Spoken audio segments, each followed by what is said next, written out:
Chapter 685. Bam! Bam! Bam! Lu Qing spread out his fists, punching, thrusting, crushing, and hammering. Every move was heavy and carried a tinge of purple. He launched a frenzied attack with no gaps in between, just like the blazing flames in the prairie. In terms of close combat, both fire-like invasion and a blizzard storm belonged to the best of the best in this field. Lu Qing was a martial artist who specialized in this field. In an instant, he completely suppressed Talon, causing him to be unable to cope with his attacks and be unable to do anything. However, Talon's half-dead body had immense strength and could move like the wind. He was slightly better than Lu Qing in these two aspects. Moreover, his body was sturdy, close to the strength of the Golden Bell shield of the same level. Ordinary attacks and flames had little effect on him. Therefore, he relied on simple and violent moves to block his opponent. Although he was at a disadvantage, he didn't panic and didn't show any signs of losing. If it weren't for such a miraculous half-dead body technique, it wouldn't have become one of the supreme secret arts of the Witch King lineage. Rumble. Rumble. Rumble. As their fists and feet collided, the purple flame scattered and the grayish-white light dimmed. Muffled thunder-like sounds echoed continuously. They seemed to stack together, but at the same time, they seemed to last forever. As they fought, rings of white air billows gushed out from the places where Lu Qing and Talon exchanged blows.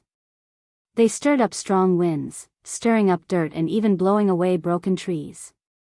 Shadow Hunter Qing'an had wanted to use the fact that he was an inhuman expert to approach and assist Lu Qing. He wanted to quickly finish off the physical invulnerability mighty one with countless strange skills.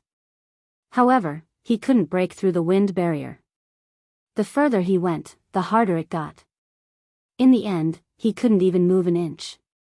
Seeing that the battle was at a stalemate, with no clear victor and no opportunity to escape, Talon's heart sank. This was because the half-dead body technique could only last for 5 minutes. As these thoughts flashed through his mind, he clenched his teeth and twisted his arms forward. They transformed into 2 pythons and coiled around Lu Qing's fists. At the same time, his eyes turned green. Black smoke rose from his grayish-white cracked skin. His body instantly shrank by a size. The moment the black smoke appeared, it took shape and turned into half a ring. It wrapped around Lu Qing, then contracted and locked him in place. Witch King's secret technique, Ghost Lock. Faced with such a situation, Lu Qing took a deep breath, retracted his qi and blood, and forcefully pulled back his fist. Ice and fire embraced each other as the great pellet condensed. He shifted the constellations and outlined the word battle that seemed to be able to battle the heavens and the earth. At this moment, Talon didn't take the opportunity to attack. Instead, he retracted his arms and formed a strange seal in front of him. Bang! Lu Qing's body expanded, causing the ghost lock to crack apart. Talon's figure turned eerily blurry as though he had turned into a grayish-white shadow. The shadow twisted and collapsed, splitting into 9 parts. They fled at high speed in various directions of the forest. Each one seemed to be fake, but each one could be real. It was the ultimate escape technique of the Witch Kings, Chaos of the 9 Suns. Lu Qing quickly reformed his ice heart and used the deity spell above his head. However, he still couldn't tell which shadow was Talon.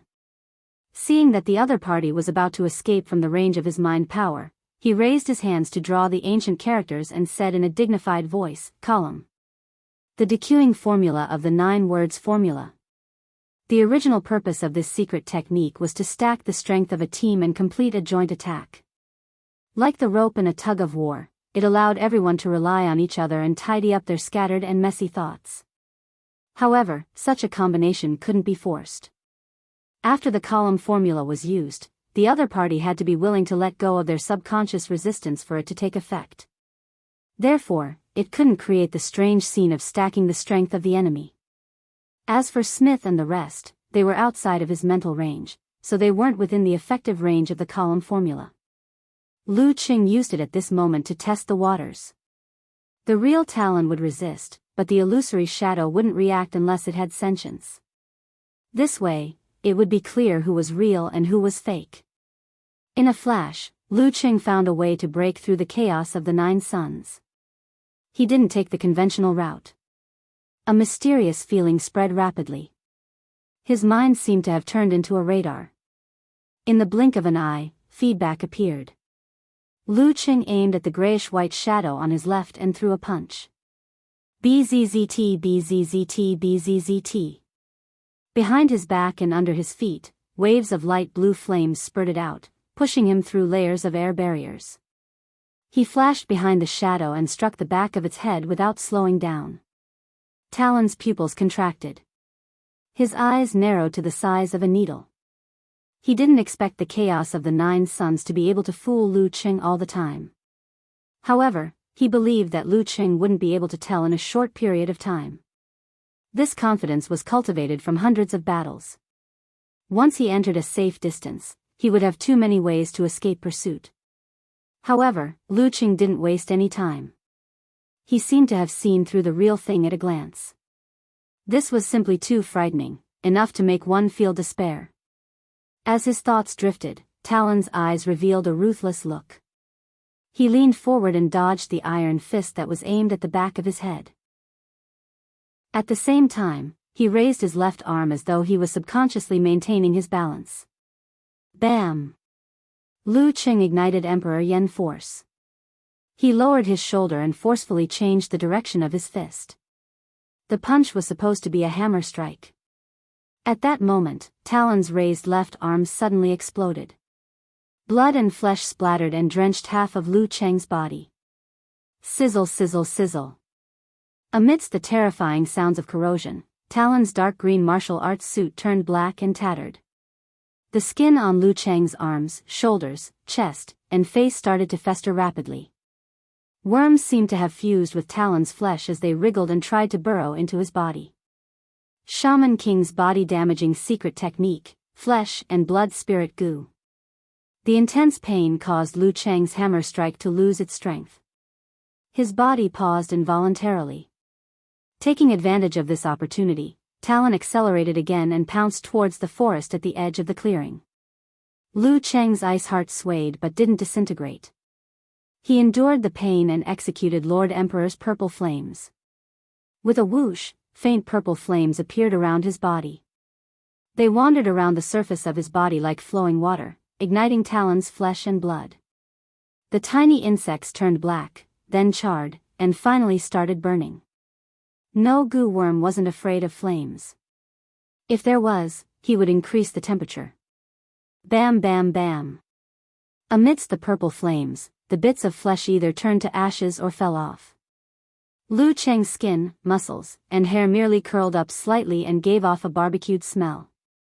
This was the fire control ability of a fire sect physical invulnerability expert. While the faint purple flames around him swayed and danced, Lu Qing endured the pain and raised his hands. Using an area of effect technique, he started forming hand seals at Talon, who was moving left and right. As the ancient word formed, he exhaled and said, "Confrontation." The hatred and urgency in Talon's heart dissipated instantly. He became sluggish and drowsy, returning to his usual state of recuperation after being injured. Not good. He bit the tip of his tongue and forcefully raised his mentality. At this moment, the ancient word in Lu Qing's mind changed. He used the simplified attainment formula and caught up to Talon in 2 strides. He shook his arm and threw a punch. Talon shook off his sluggish and drowsy state. He quickly lowered his missing left shoulder and blocked his opponent's right fist. Throughout the entire process, he didn't panic. He remembered to let the grayish-white fog pass under his skin to prevent freezing and stiffening. As for explosions and burns, he had to rely on the sturdiness of his body. Just as the two came into contact, Lu Qing suddenly turned his fist into a palm. Pressing down with force, he bent his back and flipped himself up. He leaped above his opponent and threw a punch headfirst at his Baihui acupoint. Talon's half-dead body had outstanding brute strength and incredible speed. However, when it came to close combat techniques, he couldn't catch up to Lu Qing no matter how hard he tried. Seeing the sudden turn of events, he could only shrink his neck in panic and raise his right fist. However, Lu Qing opened his left hand again and pressed lightly on Talon's fist, infusing it with ice spirit force. Then, using the force, he flipped over and jumped to the back of his opponent. While in mid-air, he tightened his right leg and whipped it backwards like a steel whip with a spring attached to it. Talon's body turned cold and slowed down slightly. He wanted to throw himself forward, but it was too late. He barely avoided being hit in his vital organs and was kicked in the right shoulder by Lu Qing. Bam! His shoulder collapsed and was badly mangled. Although his arm didn't fall off, he couldn't exert any strength. Feeling a chill in his heart, Talon twisted his body like a boneless person and looked at Lu Qing. His eyes burned like green flames as a strange and terrifying feeling spread out. Lu Qing, who had just steadied himself and turned his body, instantly felt his surroundings turn dark. The craters left behind by the cannon fire had disappeared. The dense forest had disappeared. Smith and the rest had disappeared as well. The darkness was quickly dyed with green, blood red, and other colors. Talon stood out. He was at least 100 meters tall, with heads and arms all over his body. Countless eyes stared at him without blinking. The intense fear seemed to materialize and turned into a sea of insects that covered the sky. As Monster Talon's countless huge palms pressed down, they drowned out Lu Qing. Secret spirit technique of the Witch King lineage, savage sacrifice. Lu Qing's body was transparent as though he was made of ice crystals. Under such circumstances and attacks, cracks appeared one after another. Even with enemy heart-freezing move, he couldn't completely neutralize his opponent's attack. At the critical moment, Lu Qing suddenly disappeared from Monster Talon's eyes. In addition to the dark green and blood-red colors, there was a boundless darkness. There were also distant and resplendent stars.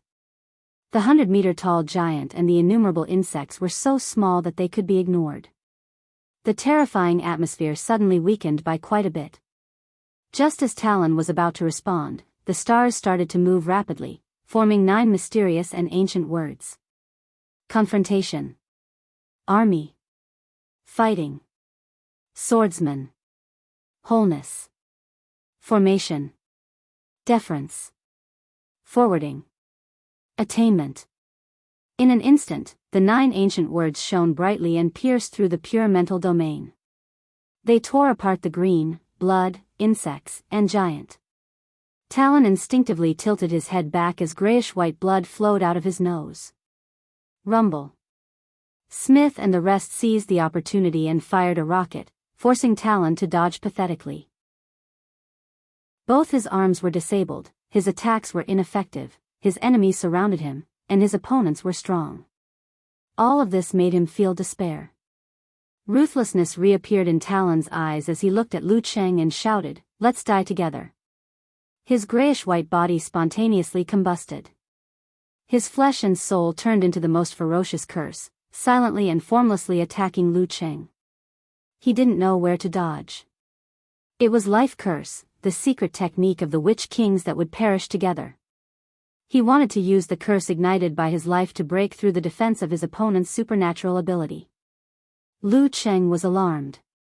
Without thinking, he retracted his qi and blood to balance the ice and fire, forming the Jindan that looked like a miniature universe. After the real Jindan shattered and fused with his body, his ability to repel curses had indeed improved.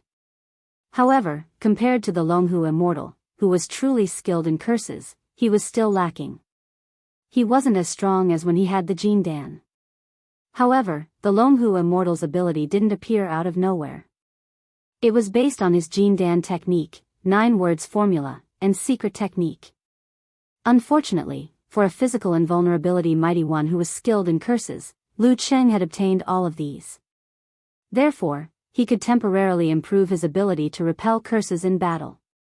The stars moved and the 9 words formula formed a complicated seal script. Ripples spread to every corner of the universe. The blood was swept away. The flames on Talon's body were extinguished as his body melted like a candle. The light in his eyes faded. Talon muttered to himself, "Why is everything countered by you?" His voice gradually faded into silence. Soon, he was reduced to a pile of flesh and blood. Smith, Dwight, Chingen, Jian Dan, and the rest watched from afar, forgetting to put down their weapons. A physical invulnerability terror-grade expert had fallen in front of them. And he only had one opponent. P.S. After a long time of not having enough words, I've finally exceeded the word count once again. Chapter 686. Report the situation to the Joint Command Center. Lu Qing turned his head and looked at Shadow Hunter Cheng'an. The corroded parts of his body were starting to scab, and the pain was still lingering. The purple flames gradually extinguished, revealing his upper body that contained terrifying power. He took a deep breath and resisted the urge to grimace. He was puzzled by the development of the situation. The physical invulnerability expert just now should belong to the branch of the Witch King.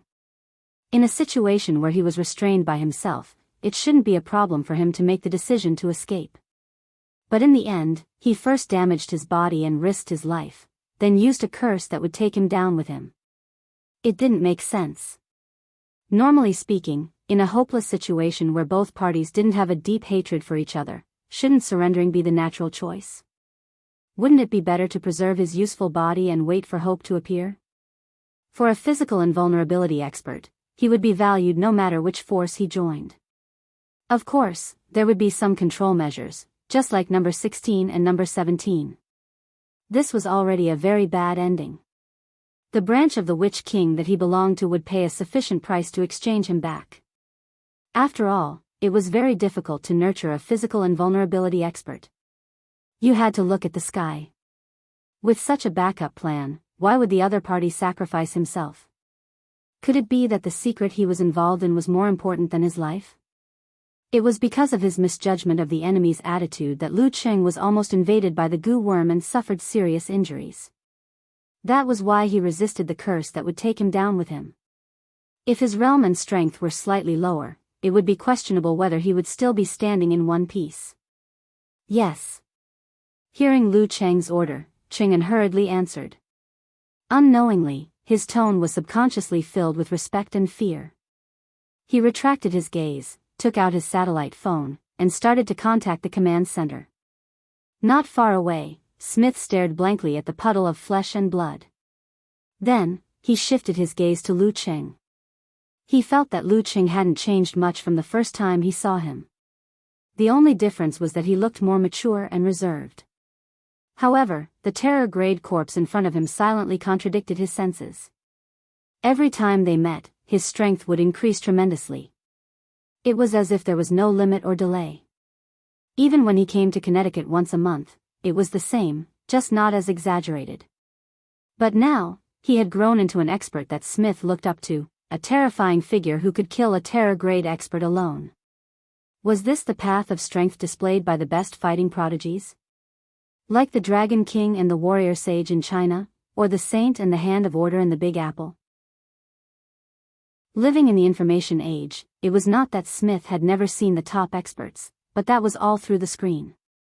He could not personally experience the horror of the qualitative changes that happened every once in a while. Now, he understood. This was a growth rate that made people despair and lose their confidence. At the same time, he came to a deeper realization. The other party was really a troublemaker, the source of accidents. Stay away from the building and be safe. At this moment, the voice of the higher-ups of the Joint Command Headquarters came from Cheng'an's satellite phone. Did you identify that physical invulnerability expert? I've taken a picture and will send it back for comparison soon. It's suspected to be Talon from the branch of the Witch King. Ching'an often came to the war-torn zones to carry out missions, so he was no stranger to the famous masters in this area. Very good. Where are Ta Gu and his trusted subordinates? Was there a solution? Are there any survivors? All dead, except for Ta Gu. The rest were killed by the suspected physical invulnerability expert, probably to silence them, Ching'an answered honestly. Silence. This is a little strange. The higher-ups pondered for a moment before asking, did that physical invulnerability expert leave behind any clues? No. Ching'an glanced at the pile of flesh and blood and added in a low voice, he's already dead. There was silence on the other end, and even the sound of breathing seemed to have disappeared. After a long while, Ching-en heard a slightly anxious new question. How did he die? By. Ching-en swallowed his saliva and said, killed by Mr. Liu. In the Joint Command Headquarters, the gathered higher-ups were once again at a loss for words. Oh my God. A few seconds later, a brown-haired man exclaimed. If it was Talon, he would indeed be countered by Liu, said a blue-eyed woman in a dark green military uniform. Even so, it's very, very difficult to kill a terror-grade expert. The brown-haired man shrugged and spread his hands. The higher-ups sent by China looked at each other, unsure if they should join the discussion or be more reserved. Would it be immodest of us to express our admiration and praise from the bottom of our hearts? Just as they were hesitating, the blue-eyed woman suddenly gasped. The previous time the commenter came to the war-torn zones, 2 terror-grade experts, number 16 and number 18, also died. She had participated in the follow-up negotiations and understood the situation well. The brown-haired man rolled his eyes and blurted out, last time, when he came to Nile, even more terror-grade experts died. Among them, the deaths of the Dark Knight Bat and the Mummy are suspected to be related to him. Nile was also considered a war-torn zone back then. One of the higher-ups couldn't help but add. All 3 times he came to the war-torn zones, all 3 times involved the death of terror-grade experts, without exception. The blue-eyed woman's voice grew softer, and there was a hint of fear in her voice. Could he really be a human-shaped catastrophe that targets terror-grade experts? The brown-haired man muttered to himself.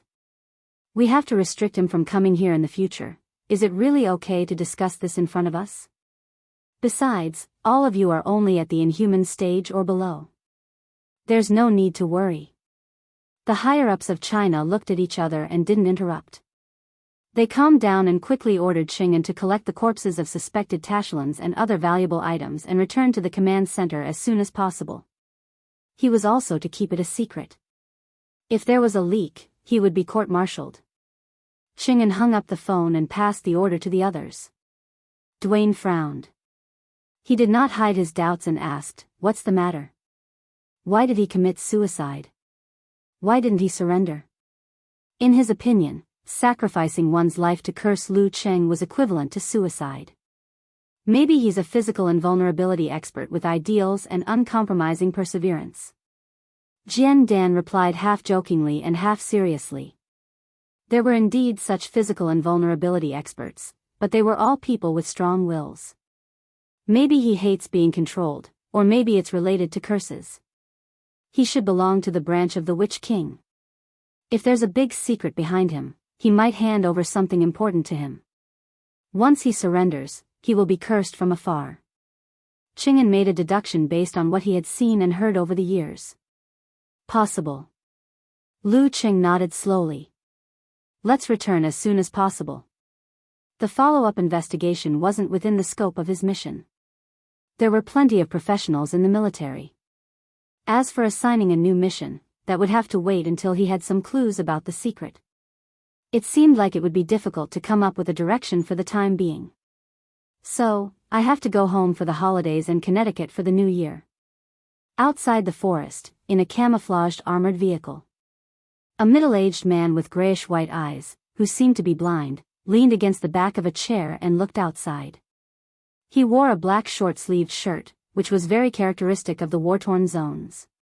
His hair was combed neatly, and his face had a hint of green.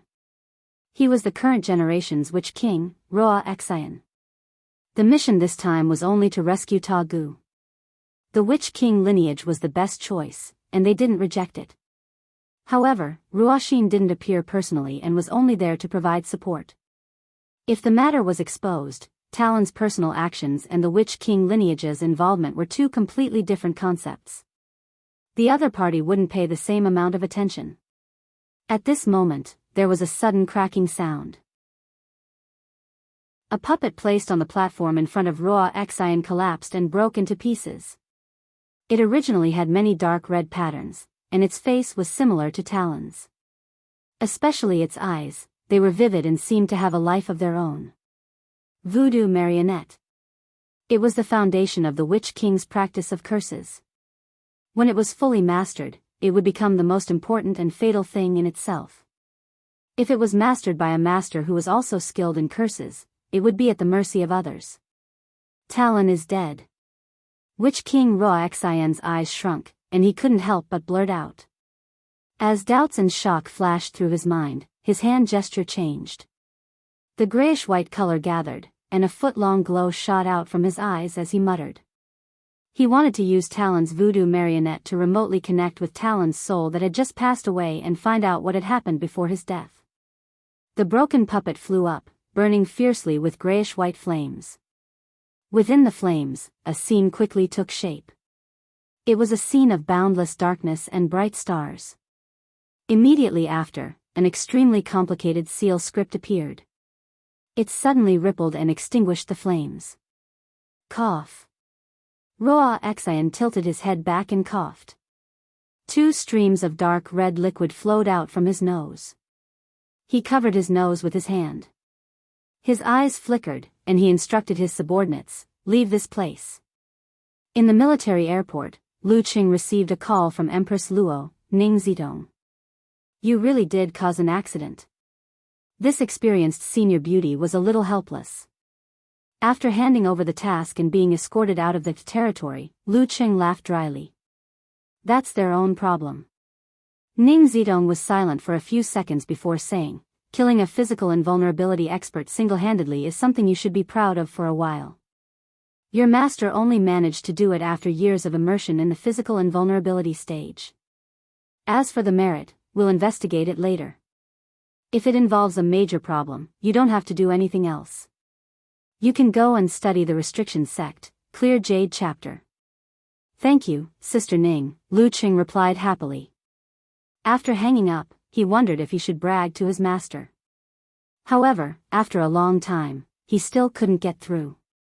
It wasn't that there was no signal or that the phone was switched off, but that no one was picking up. Chapter 687. Wuyue Province, Moshang City.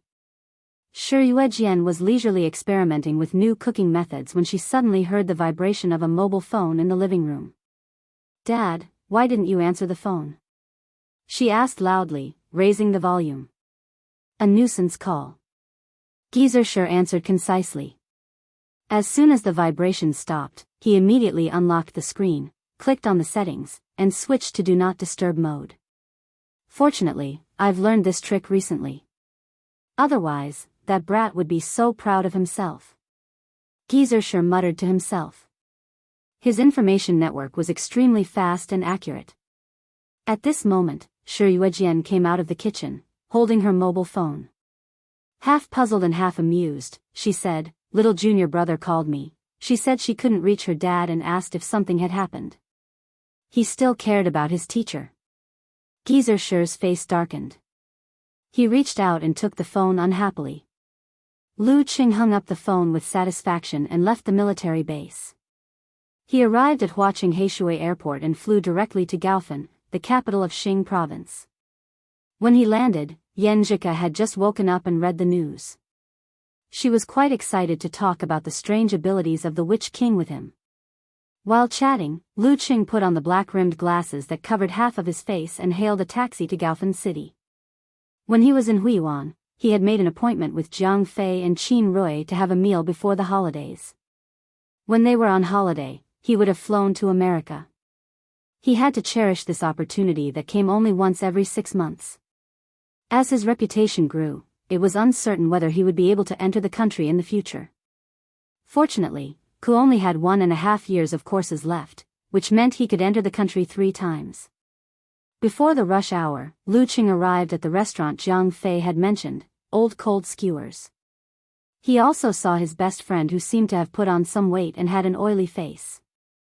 "It's not easy. It's really not easy to have a meal with you now." Jiang Fei stood up with a smile and pulled out a chair for Lu Qing to put his backpack.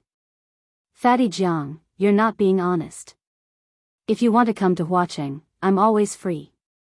Lu Qing joked and asked casually, "Qin Rui hasn't arrived yet?"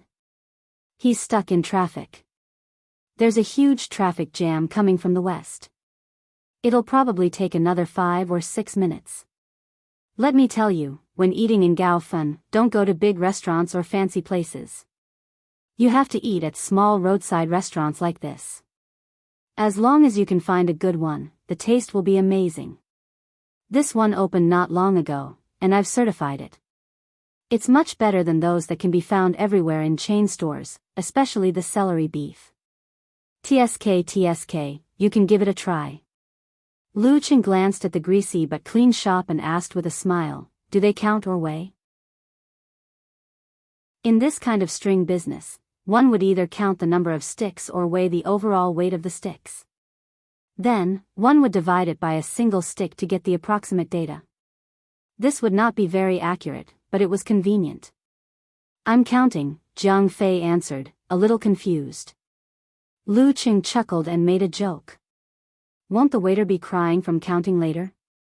Jiang Fei immediately understood what he meant and could not help but sigh. Say, you eat so much more than me, but why don't you get fat? If you have my training intensity, you won't get fat, Lu Qing joked. Jiang Fei's face twitched and he said self-deprecatingly, but I'll die. After that, the two laughed at the same time, got up, found a large iron plate, and finished all the celery beef, coriander beef, spicy beef, and Scottish fold beef in the refrigerator. Can you eat so much? The waitress looked at them blankly.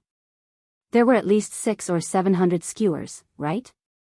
The kitchen couldn't keep up with the speed of the beef skewers. We have a lot of people, but we haven't arrived yet, Lu Qing explained seriously. Oh. The waitress suddenly understood. Laolan kebab belonged to the hot pot category, so it had to be cooked by oneself.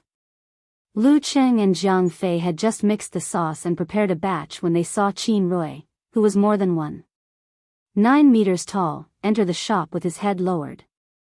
You're late, you'll be punished with 3 glasses of wine. Fatty Jiang shouted. Because they were both in Gaofen, he and Qin Rui, who were single, had been eating together for the past few months. They were much closer than before. I'll replace the wine with tea. Qin Rui pulled over a chair and asked. Tea? We're all drinkers. Jiang Fei laughed. Then I'll punish myself with 3 bottles of herbal tea. Qin Rui relaxed immediately. Lu Qing saw that his qi and blood had reached a certain level, so he asked with interest, are you trying to break through to the Dan stage recently? Sigh, don't mention it. I can't find the direction at all. I've increased the number of times I participate in the arena, but I still don't feel it. Qin Rui replied, half bitter and half expectant. Since he came to Gaofen, he had sought refuge in the martial arts club that his master was familiar with. He had formed a team with a group of like-minded peers to participate in the preliminaries. He had been defeated time and time again, and had gradually transformed into a real professional 9th pin fighter. This year, he had signed up for many small-scale individual arena competitions and received the prize money for the first time in his life. Lu Qing thought for a moment and said, try another way. Don't be too busy with the competition. Take some time out and go on a solo trip. It's best if it's a spacious, vast, and magnificent place. You can learn how to fish and study the art of tea. In short, find something else to do and experience a different life. This will help you tap into the strength in the depths of your heart, the strength that supports you to move forward. If you feel it, grasp it and design a certain way to polish your will. At this stage, my master once gave me 10 words, and I'll give them to you as well. Human body Big Dan, bright and round. Well, I'll try it later. Qin Rui nodded, not quite understanding, but he had already decided to do as he was told. After talking about martial arts for a while, Lu Qing picked up the skewers, cut the beef, and let it roll a few times in the sauce. Then he put it into his mouth. He felt that the meat was tender and smooth. The taste of the celery subdued some of the unpleasantness of the meat. With the help of chili and sesame oil, it tasted great. Not bad. Fatty Jiang, you're really good at eating. Lu Qing praised and then asked, how's it going? How's life in the factory recently? It's still the same. We study mechanics, what else can we do? Jiang Fei suddenly said indignantly, I originally thought that I could meet girls working in the factory, but it turns out that most of the people in this company are men. I feel like I'll always be single. I think I'll always be lonely for the rest of my life. Qin Rui helped him to match the music. Don't worry, in a few years, your parents will arrange blind dates for you. Lu Qing didn't know if he was comforting him or provoking him, and even if there are girls working in the factory, I don't think you'll like them. Well, I feel like we don't have anything in common, and I don't know what to talk about when we get married. Jiang Fei, who was single, thought about his life after marriage and then sighed, the factory is so boring, and I don't see any promotion for a while.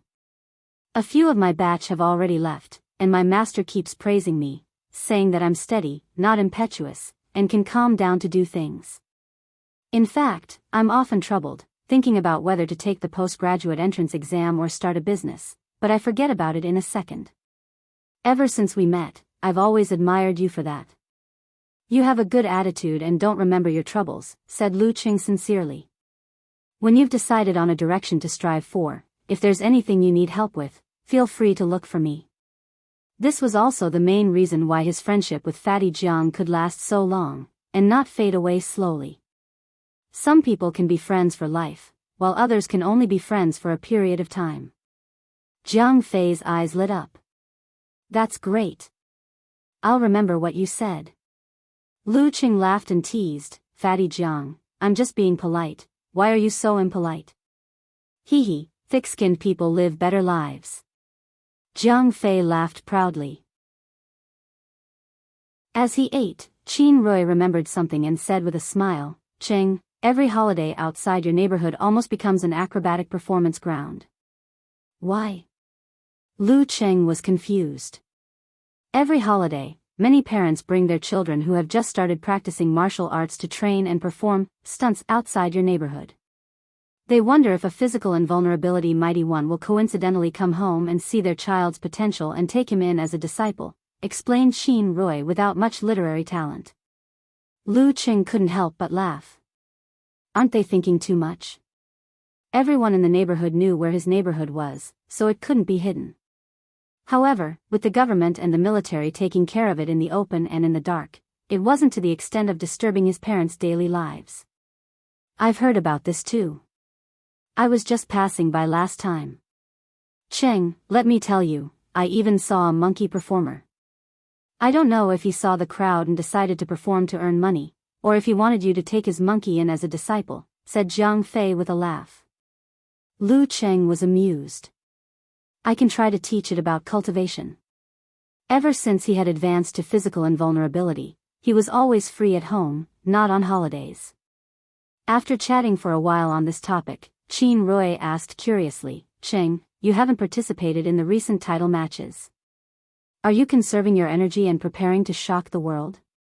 Not exactly shocking the world, but I've participated in key events. After the new year, my goal is to do well in the top professional competitions and try for the Battle of Warrior Sage in May and the Battle of the Kings in December. Let's see how far I can go. As for the other title matches, I might give up or just familiarize myself with my opponents and practice my moves, answered Lu Cheng as he pondered. In May, I'll have been at physical invulnerability for almost a year. In December, I'll be at least a year and a half. Then I wish you a better ranking. Jiang Fei and Qin Rui picked up their drinks.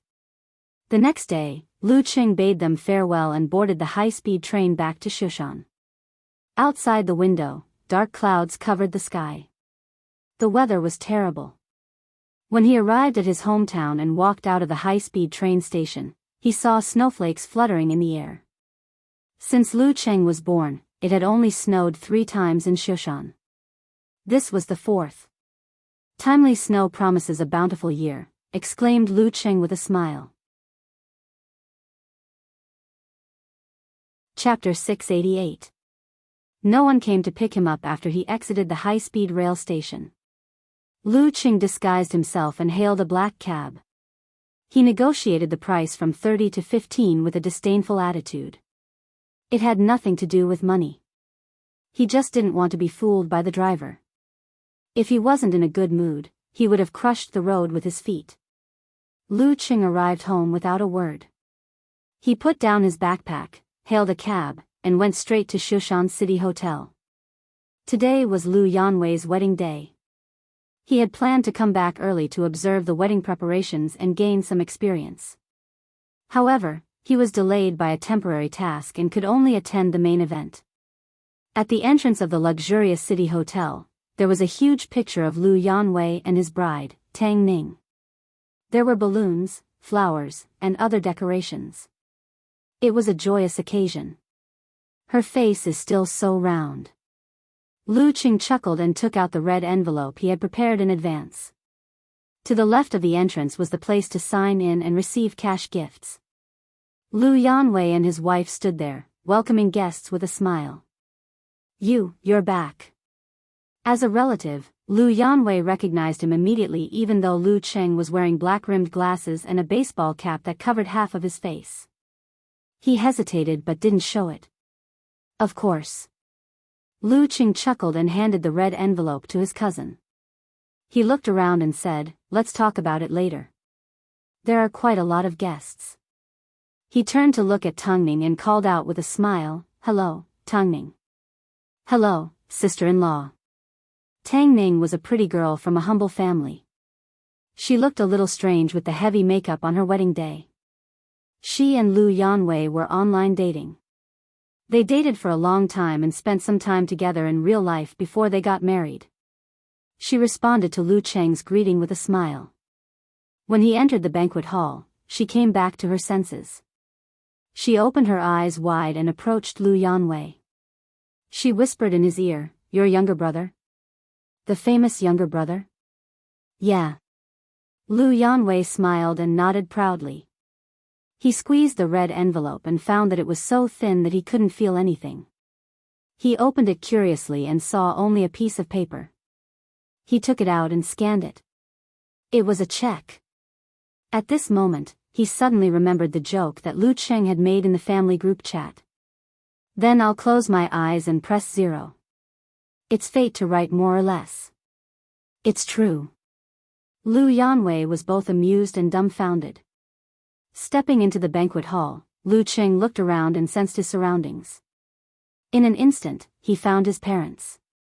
They were helping to greet some familiar guests, such as his ex-neighbor, Zhao Zijuan, who was already a director. "His daughter and my brother went on a blind date. Wouldn't it be awkward for her to come to his wedding?" Lu Cheng complained in his heart. He leaned over and said in a low voice, "Dad, Mom, Uncle Zhao, Auntie Huang." Qi Fang glared at him. "Why didn't you come back last night? We have to hurry. All kinds of things happen when you're out there." Zhao Zijuan chimed in and responded to Lu Cheng's greeting in a slightly restrained manner. When he first approached Lu Jisheng and his wife, he thought that his son was acquainted with Director Xing and had a good relationship with him.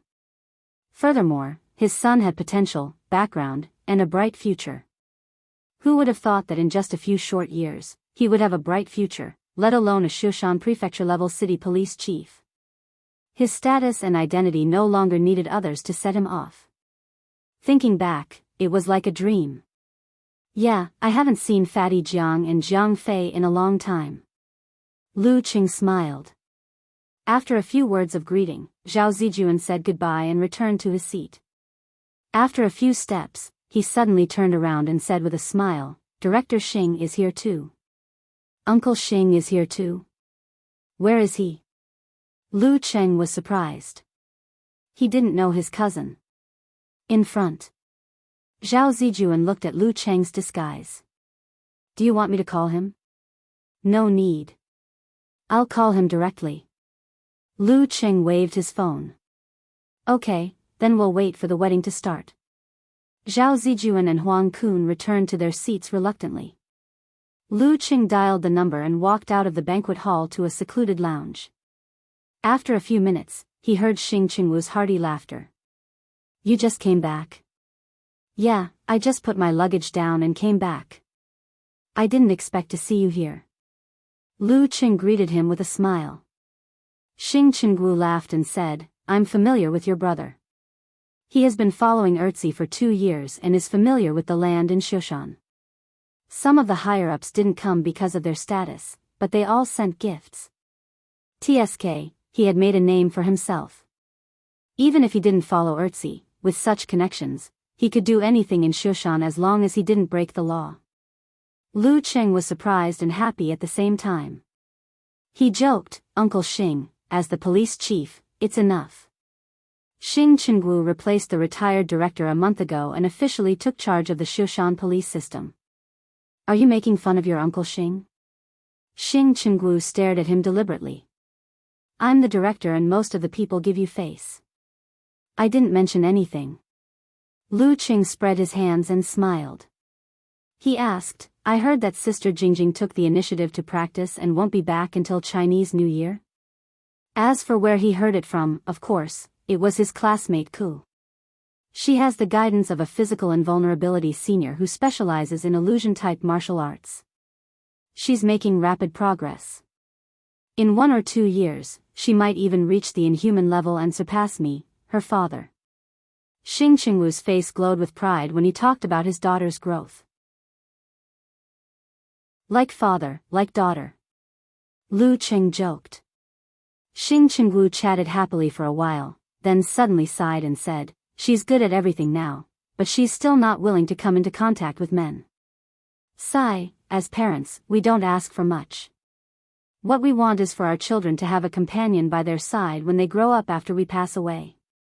They can talk to each other, and they won't be alone in the house. That's what it means when young couples grow old. Actually, being a bachelor isn't bad. It's more comfortable and relaxing." Lu Cheng's voice gradually became softer and less convincing. Xing Qingwu's eyes were clearly saying that a man with a girlfriend who was about to get married had no right to say such things. Xing Qingwu wiped his hair with his hand that was as thick as a bear's paw and said, "Sigh, you don't have to comfort me. Your aunt and I have thought about it. Jingjing hates men. We won't force her. Anyway, it's fine as long as she has a companion. We can also accept girls." Lu Cheng was speechless for a moment. After a long time, he gave a thumbs up and said, "Uncle Xing, you guys are so fashionable." After chatting for a while, Lu Cheng and Xing Qingwu returned to the banquet hall and sat down. Lu Cheng was worried that people would remember his disguise, so he decided to show his real face. After all, the people at the same table were his grandparents, aunts, and cousins. But even so, as soon as he sat down, he felt many gazes on him. Some were excited, some were curious, and some were pointing at him and discussing animatedly. "Brother Lu Cheng, I finally understand what it means to be a public figure," Qi Yunfei, who was studying in university, said with a smile. Since leaving Shushan and going to Gaofen, she had been dressing fashionably. Coupled with her cute and pretty face, she had many suitors. Just as Lu Cheng was about to answer, he suddenly saw a girl with big eyes, hunched over from the other side of the wedding platform. She took out her notebook and pen excitedly and nervously, saying, "Hello, Mr. Zhang. Lu Cheng, can I have your autograph?" "Okay." Lu Cheng casually took the pen and paper and scribbled his name on the paper. He wrote his name in a flamboyant style.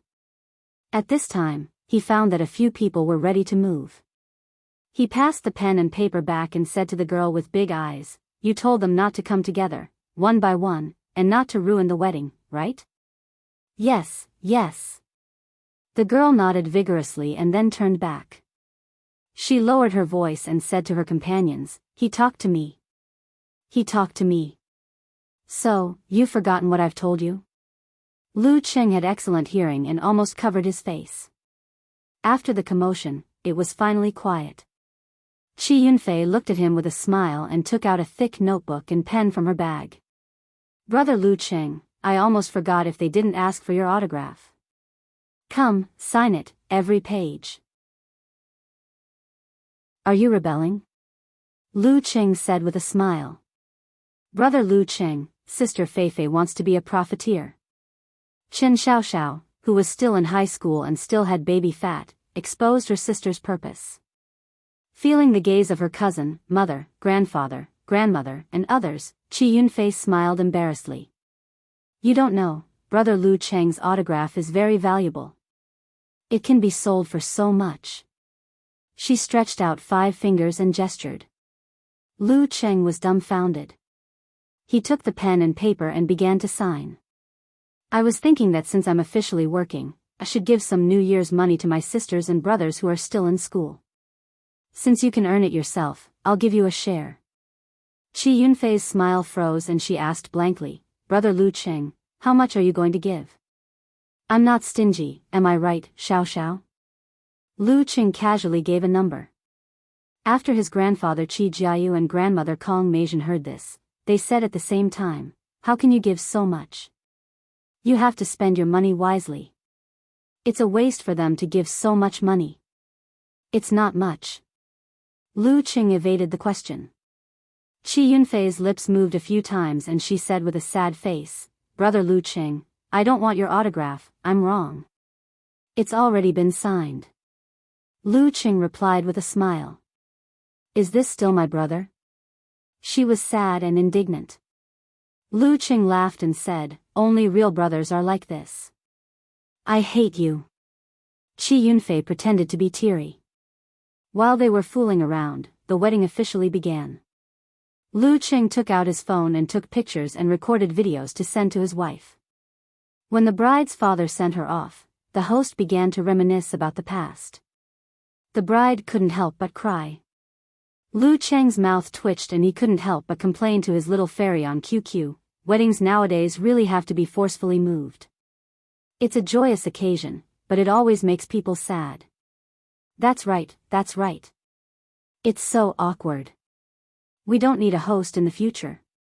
Nodding like a chick pecking at rice. Then how do we proceed? Stunned expression, Lu Cheng asked back.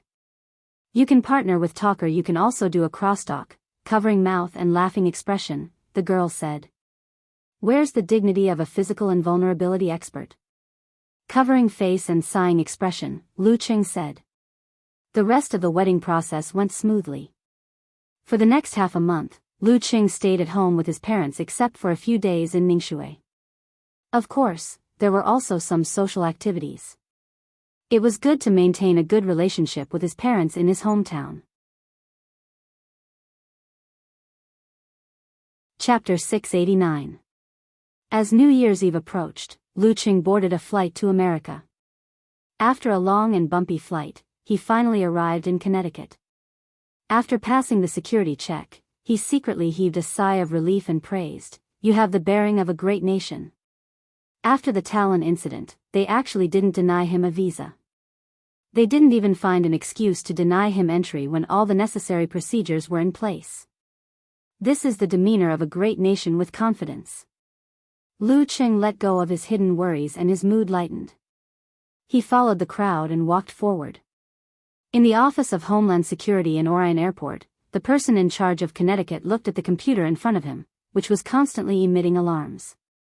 He picked up his cup of coffee, took a sip, and pretended to be calm. That bunch of idiots. CK them. Why did they give this guy a visa? He cursed angrily after his tongue was scalded by the black coffee. Who should I send to monitor an expert in the terror grade who was specially marked with the words, calamity, and misfortune? Someone who's good at socializing and has outstanding eloquence? He'll definitely be discovered anyway. Why did I send Smith to the Intelligence Bureau?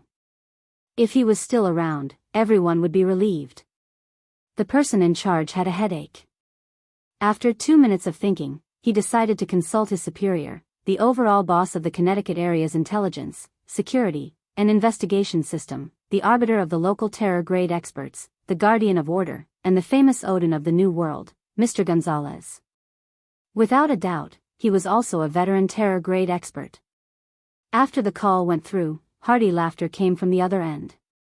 Little Charles, have you encountered a problem? Yes, Your Excellency Gonzalez. Lu Cheng from China is here again, the person in charge, Charles, answered simply. Gonzalez let out a long sigh. Too bad I'm on vacation. You know, I've accumulated a lot of vacations. I fully trust that you can handle this. Lu from China isn't an expert who ignores the law.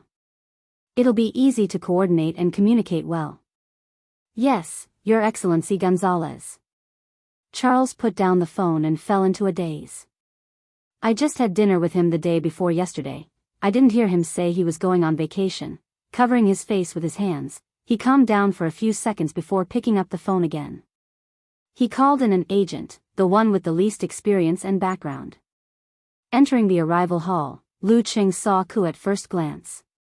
After that, they hugged, held hands, smiled, and chatted as usual. From time to time, they would exchange some mushy words. It was only when they got into Du Yan's car that they restrained themselves. After successfully arriving at Yan Jika's residence in the North District of Connecticut, Lu Qing held her hand and excitedly walked to the front of the house. He opened the door by himself.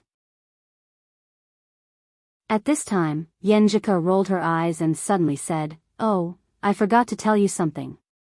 "What?" Lu Qing heard the sound of the door unlocking and pushed the door open with a smile. "My parents said they haven't spent the new year with me for years, so they flew here yesterday to give me a surprise." Yan Jika pursed her lips, feeling both helpless and amused. At the same time, the door opened. Empress Dowager Ji Mingyu, who was helping to clear the table, and Yan Kai, who was busy in the kitchen, came into view. Surprise. The corner of Lu Cheng's mouth twitched. He quickly put on a smile and shouted, "Auntie, Uncle. Lu, you're here. It's almost time for dinner. Go put your luggage down." Ji Mingyu smiled calmly. Yan Kai also turned his body, looked over, and nodded in greeting. At this time, Yan Jika leaned over and whispered in his ear, "I've prepared a new room for you on the second floor." This. Lu Qing turned his head and looked at his wife. He smiled and said, "This is pretty good." A week passed quickly. Lu Qing boarded the flight to Wuyue province.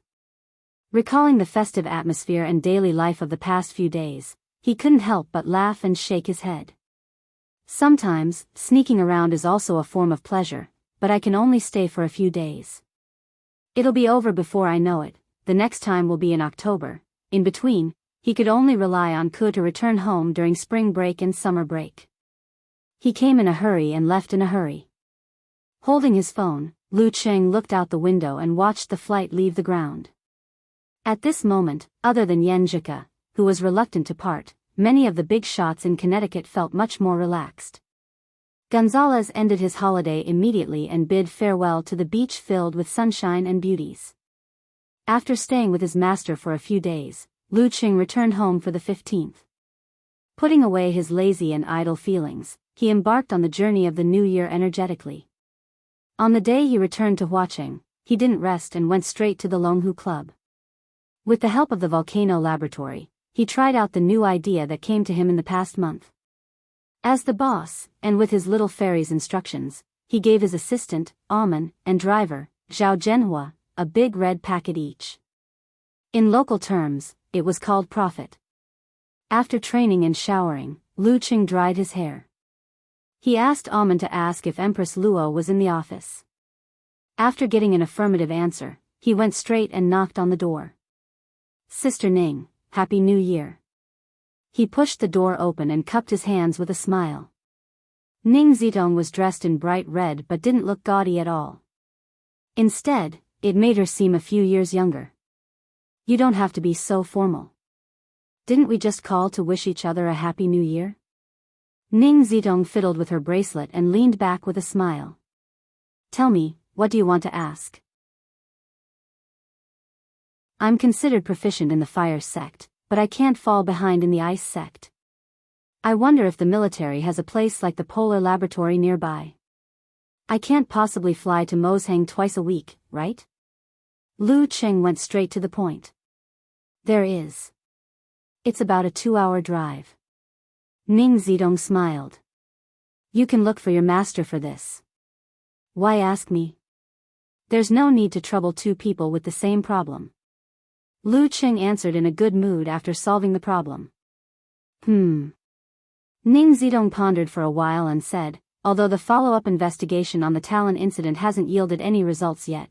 From the reaction of the Witch King, Ruoshin, to disappear without a trace, it's not a small matter. The military and America are preparing to work together to reconfirm the direction and expand the scope of the investigation. You've contributed quite a bit. After some discussion, we've decided to let you comprehend the restriction sex cleared Jade chapter in advance. Wouldn't that make it seem too official? Lu Qing wasn't mentally prepared at all. He blurted out in surprise. Just by looking at it now, I don't think my merits are enough, right? You can't just look at yourself. Ning Zidong laughed. Actually, this is to compensate your master. Back then, he refused to become a real member of the military or join the Longhu Club. That's why he couldn't practice the restriction sect divine arts. If we're just going by merits, he's more than enough to satisfy you 800 times. Since he's a stubborn master, I'll let his disciple take advantage of him. Lu Cheng was stunned for a few seconds. Half surprised and half confused, he said, judging from my master's appearance, he seems to be very interested in the restriction sect divine arts. He can actually resist the temptation. And from what he said to me, he doesn't seem to have any old-fashioned sect ideology. Master doesn't seem very reliable usually. Who would have thought that he's the kind of elder who knows what to do and what not to do? Ah.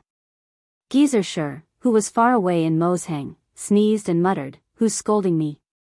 Ning Zidong heard Lu Cheng's words and shook her head with a smile. That was before he was seriously injured.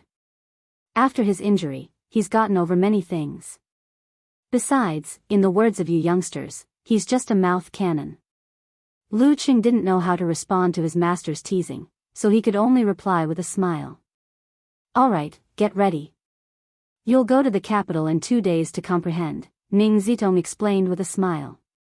The item isn't with us. Elder Mei is looking after it. At this point, she sighed and said, I hope you can gain something. We might not be counting on the Dragon King for the opening match of this year's professional tournament. Is the Dragon King injured? Lu Qing guessed. During the Spring Festival, the Dragon King had accepted the Warrior Sage's challenge for the Grandmaster title. After 3 tough battles, he had lost. At that time, Lu Qing had thought that he might have fought too hard and gotten injured. A little, but it's not serious. But it's going to be the finals of the Supreme Class battle soon. Given the Dragon King's ambition, he definitely won't give up. When the time comes, his injuries will most likely worsen. Seriously, the finals of the Grandmaster and Supreme Class battle are arranged too close together. Ning Zitong grumbled. Yeah. Lu Qing nodded slowly. Then, he asked, Sister Ning, are the matchups for the professional tournament out yet? Who are we up against? It's out, but it hasn't been announced yet. Ning Zitong rubbed her forehead and said, in 2 weeks, as the defending champion of the world #1, we will accept the challenge from the Guanwai League on our home ground. God-slaying saber Lu Yongyuan. That was the first name that came to Lu Cheng's mind when he heard the Guanwai League. Without the Dragon King, the club would probably be at a disadvantage. Seeing that Lu Cheng was silent, Ning Zitong chuckled. Don't be too nervous. Lu Yongyuan is from the same generation as me. I don't think I'll lose to him. As for the others, do you know? They have a new physical invulnerability expert. Who is it? I haven't heard of anyone advancing recently. Lu Cheng was confused. Not from China. She's from Japan. You know her, Kori Karasawa, Ning Zitong said with a smile. You can invite a foreign mighty one? Lu Cheng asked in surprise. I met her in Huaqing because of this. I thought she was going to fulfill her promise and challenge the priest. I even reminded that unreliable guy not to miss out on the peach blossom just because he was in a daze. There's no rule against it. It's just that as a special guest, Kori Karasawa can't practice the martial arts of the Guanwai League. She can only fight with money. Yeah, I heard that her idea is to improve more through actual combat, explained Ning Zitong. Then, she smiled sweetly and continued, this news has stirred up the media. There will be reports in a few days. I already know quite a few headlines, such as Japan's strongest genius admires Chinese culture and had beaten into submission, here to learn. I can imagine the reaction from Japan. Kori Karasawa must be under a lot of pressure. Lu Cheng's doubts were gone.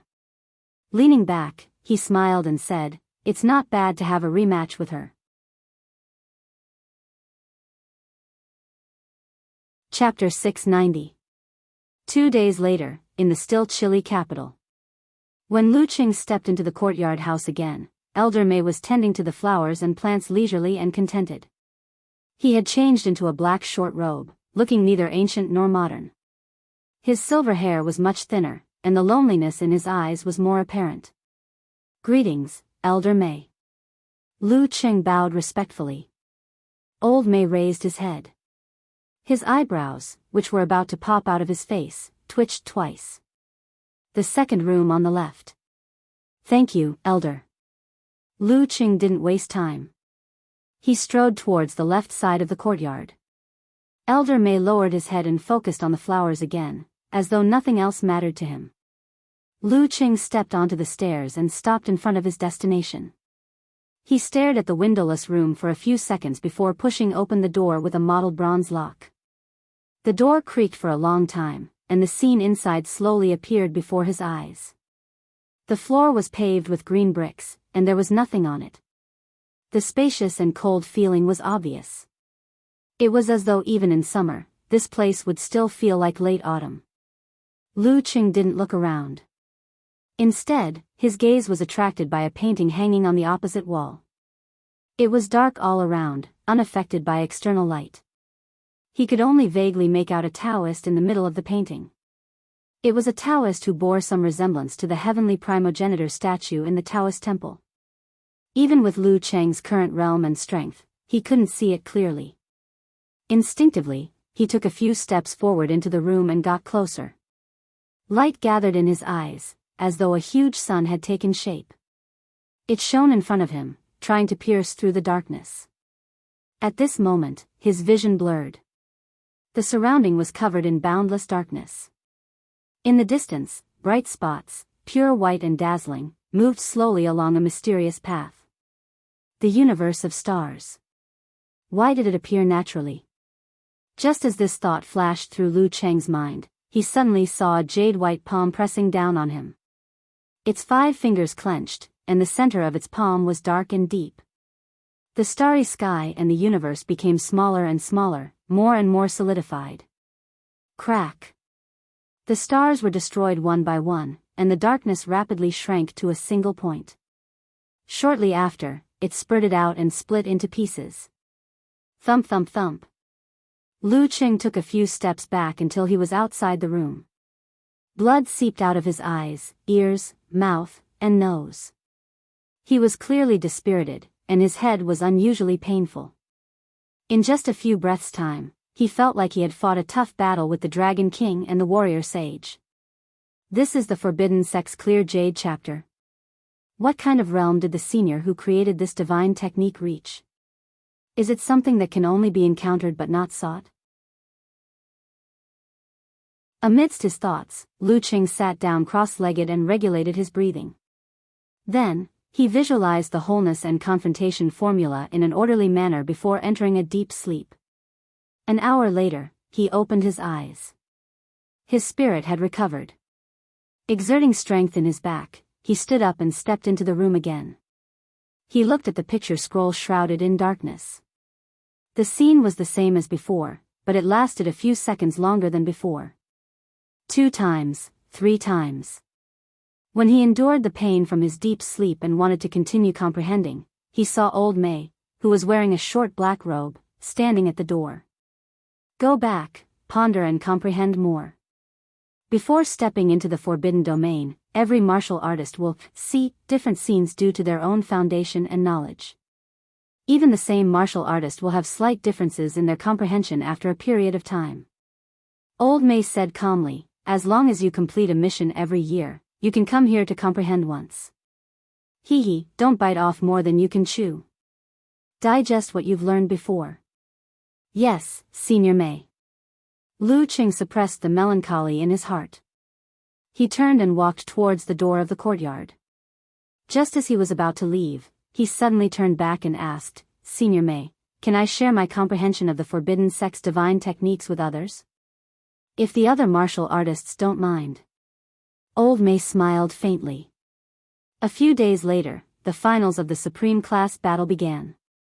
The defending champion, warrior sage, Qian Donglu, the challenger, Dragon King, Chen Qitao, the clown, Gu Jianxi, and the wisdom king, Ji Hai. It was a single round-robin competition. If the three of them had the same results and formed a closed loop, there would be additional matches. Lu Cheng and Empress Luo's worries came true in the first match. Due to the drawing of lots, the Dragon King faced the warrior sage head-on. This time, he won, but he was heavily injured. After that, the wisdom king, Ji Hai, took advantage of the internecine battle between the legendary twins.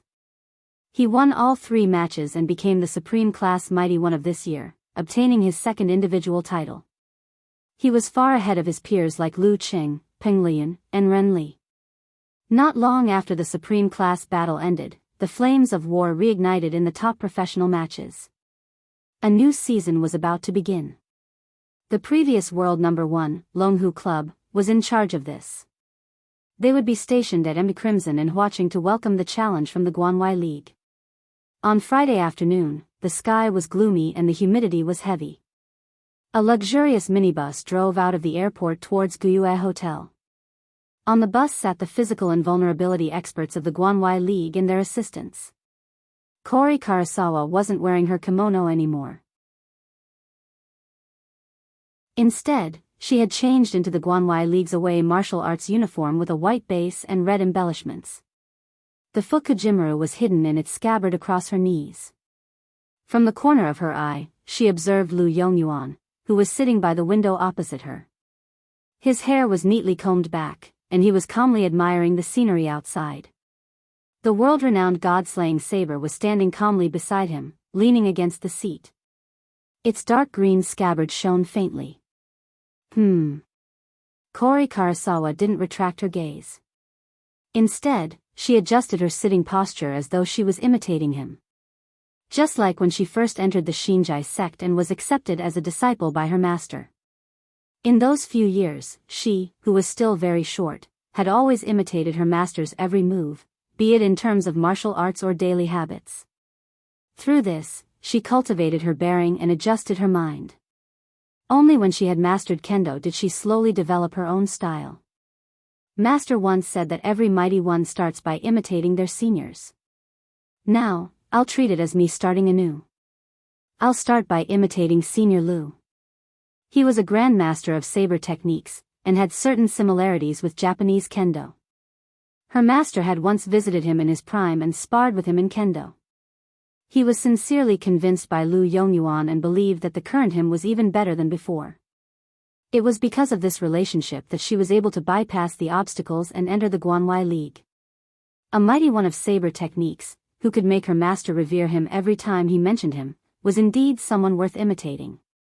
Kori Karasawa felt that she had once again found the passion she had when she first started practicing kendo. The biggest obstacle now is language. At this moment, the sky darkened even more.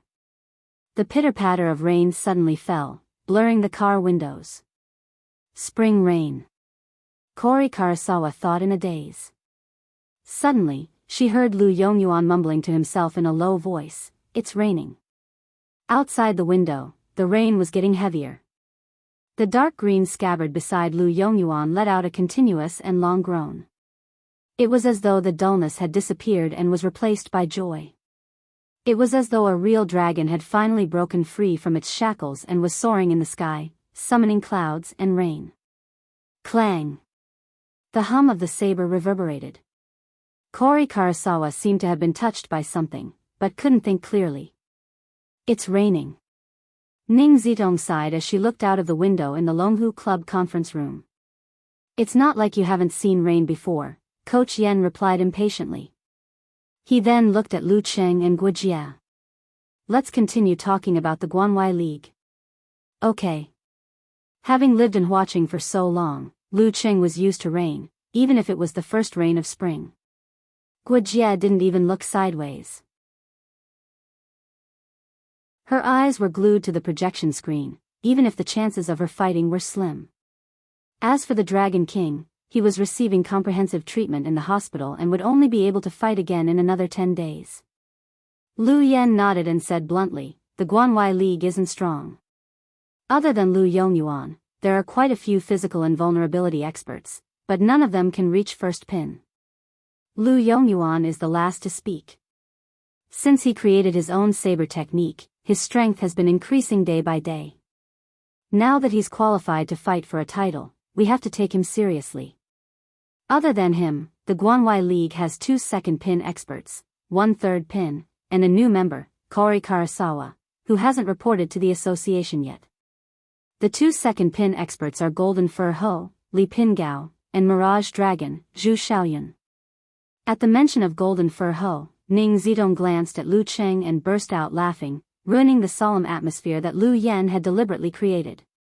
Actually, I feel that nicknames like God of Misfortune and God of Calamity are much better than Ho Lai Lai Lai, she said. I wanted to change my nickname too, but no one listened. Lu Cheng said helplessly. That Mirage Dragon, Zhu Xiaoyun, was famous for her illusions. She should be the physical invulnerability expert currently teaching Sister Jingjing. Thump, thump, thump. Lu Yan knocked on the table a few times and continued. The Guanwai League had high hopes for Li Pingao, believing that he would reach first pin very quickly. After a few years of accumulation, he might even have the chance to fight for a title. However, his growth wasn't as expected. Some said that shortly after his promotion, he encountered the Dragon King and lost his confidence. Some said that his father, whom he had always depended on, passed away the year he reached physical invulnerability. This left him devastated.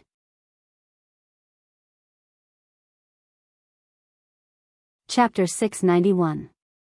Lu Cheng had never expressed his opinion on people he didn't know well enough. He listened quietly as Coach Lu Yan continued. Li Pingao has the supernatural ability to metallize his body. Guanwai League also has a similar physical invulnerability martial arts.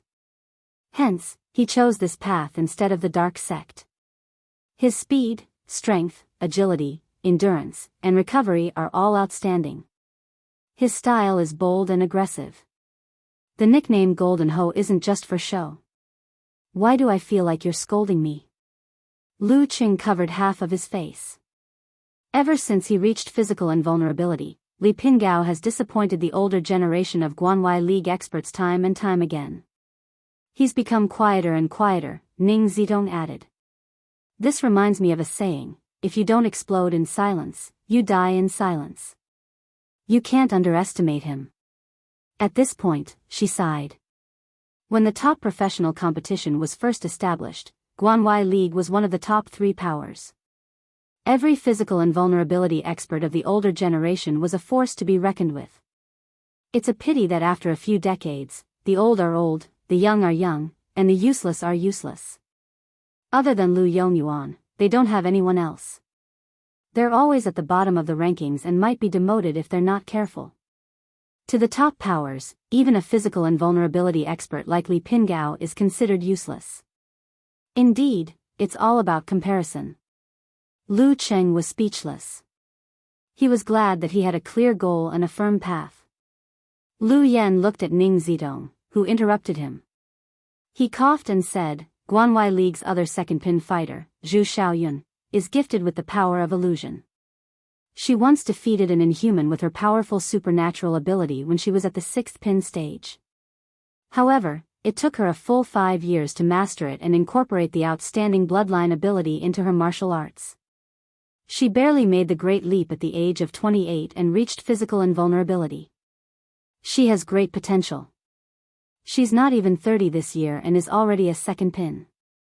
However, it'll be difficult for her to reach the next level.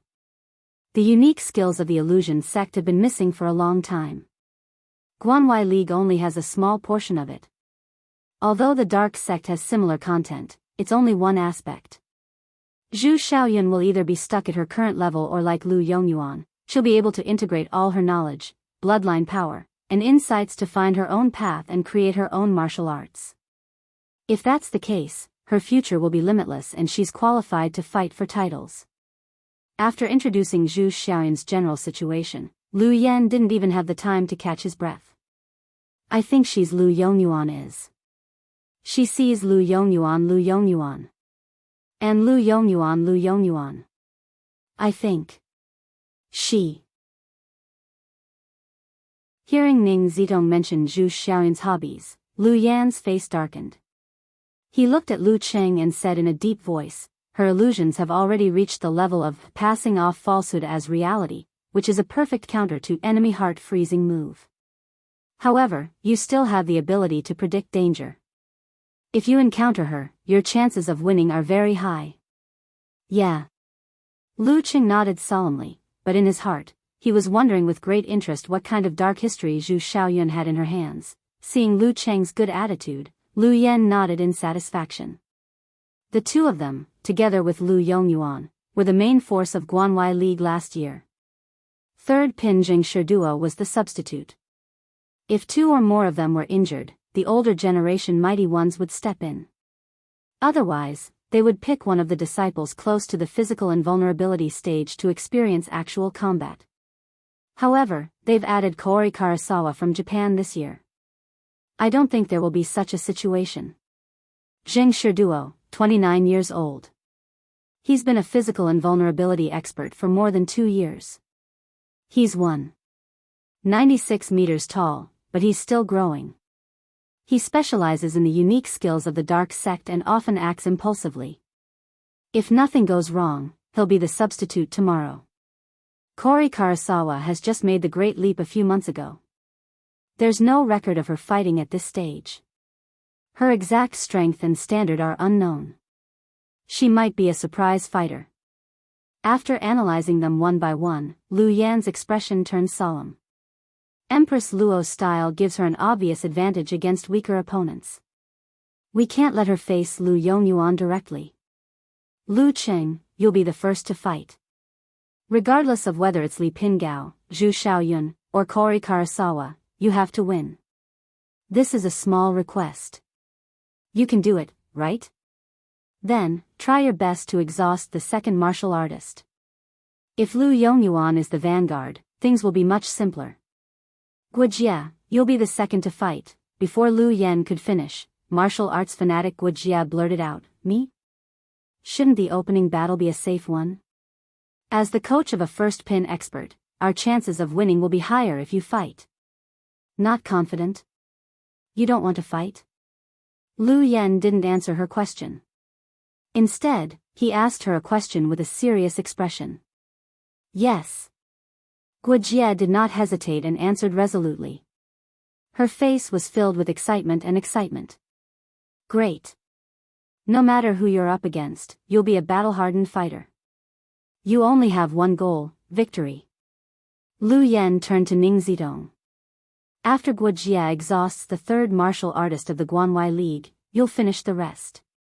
At that time, it shouldn't be a problem for Lu Yongyuan or anyone else. Ning Zitong replied with a calm smile.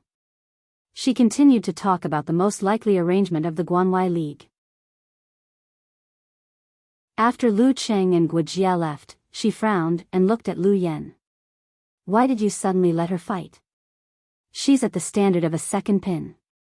She's no longer a fledgling, said Lu Yan. It's time to give her some pressure. What pressure can there be if you only let her fight in a match that she's sure to win or in an individual arena that concerns herself? Only in such an important situation where she might lose can you truly baptize her. Or are you willing to let her learn from the Dragon King and risk her life in a war-torn zone as a physical invulnerability expert? We're not young anymore. We have to focus on the future and give them a chance to step up. Ning Zitong listened in silence. After a long while, she puffed her cheeks like a little girl and sighed. You'll always be more rational than me.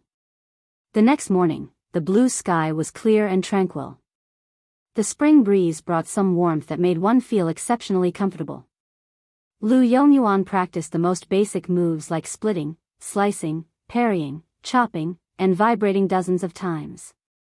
He was as focused and devoted as when he first started learning the saber. If a mighty one were to pass by, they would be shocked to find that the most basic moves were flawless in Lu Yongyuan's hands. They could even be called perfect. Moreover, every time the same move was performed, there wasn't the slightest difference. Be it the angle or the traces, it was as though he had copied them. When Lu Yongyuan displayed his saber moves, the layers of light expanded like a rolling snowball, giving off a different vibe. It was the same move, the same scene, and the same saber strike, but there were subtle differences. It was as though the moves were changing according to the time and circumstances, but they were never repeated.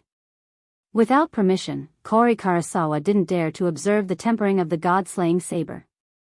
However, when she practiced her swordsmanship, she felt that there was a hidden charm around her that was long and profound. As there was a competition today, the physical invulnerability experts of the Guanwai League didn't train for too long. They were mainly adjusting and resting. After lunch, they boarded a luxurious minibus and headed to the outskirts of Mtchixia. Along the way, Lu Yongyuan closed his eyes and leaned back as though he was taking a nap. When they were about to arrive, he suddenly opened his eyes and said to Kori Karasawa, "You have a solid foundation and have mastered the swordsmanship of the Shinjai sect. Moreover, outsiders don't know about it. This is the perfect opportunity to give Longhu a surprise." After the translator conveyed the message, Kori Karasawa's eyes widened. "Senior, you want me to fight?" At this moment, Li Pingao, Zhu Xiaoyun, and Jing Shiduo all looked over. "Yes, catch them by surprise," Lu Yongyuan replied calmly. "You will start the game." Okay. Kori Karasawa was stunned for a moment before replying with vigor. Lu Yongyuan didn't say anything else. He looked ahead and said, "I'll be the second. I'll bridge the gap and break through the obstacles. If I can meet Empress Luo in my peak condition, it'll be good. If I can't, she won't be able to hold on. Xiaoyun, use your illusions to deal with her. You will have a chance." "Yes." Zhu Xiaoyun's voice was deep and masculine. She was of average height, with wheat-colored skin. Her facial features were elegant, and her eyes were beautiful. Zheng Shiduo didn't have any objections to this arrangement. Li Pingao, whose skin had a slight metallic luster, was even more silent. The car circled around the mountain road and finally arrived at the parking lot. Following the passageway, Kori Karasawa and the rest felt the dry and scorching air. They saw the crimson arena in the middle of the road that was protruding from the depressions. Longhu Club, Fiery Hell.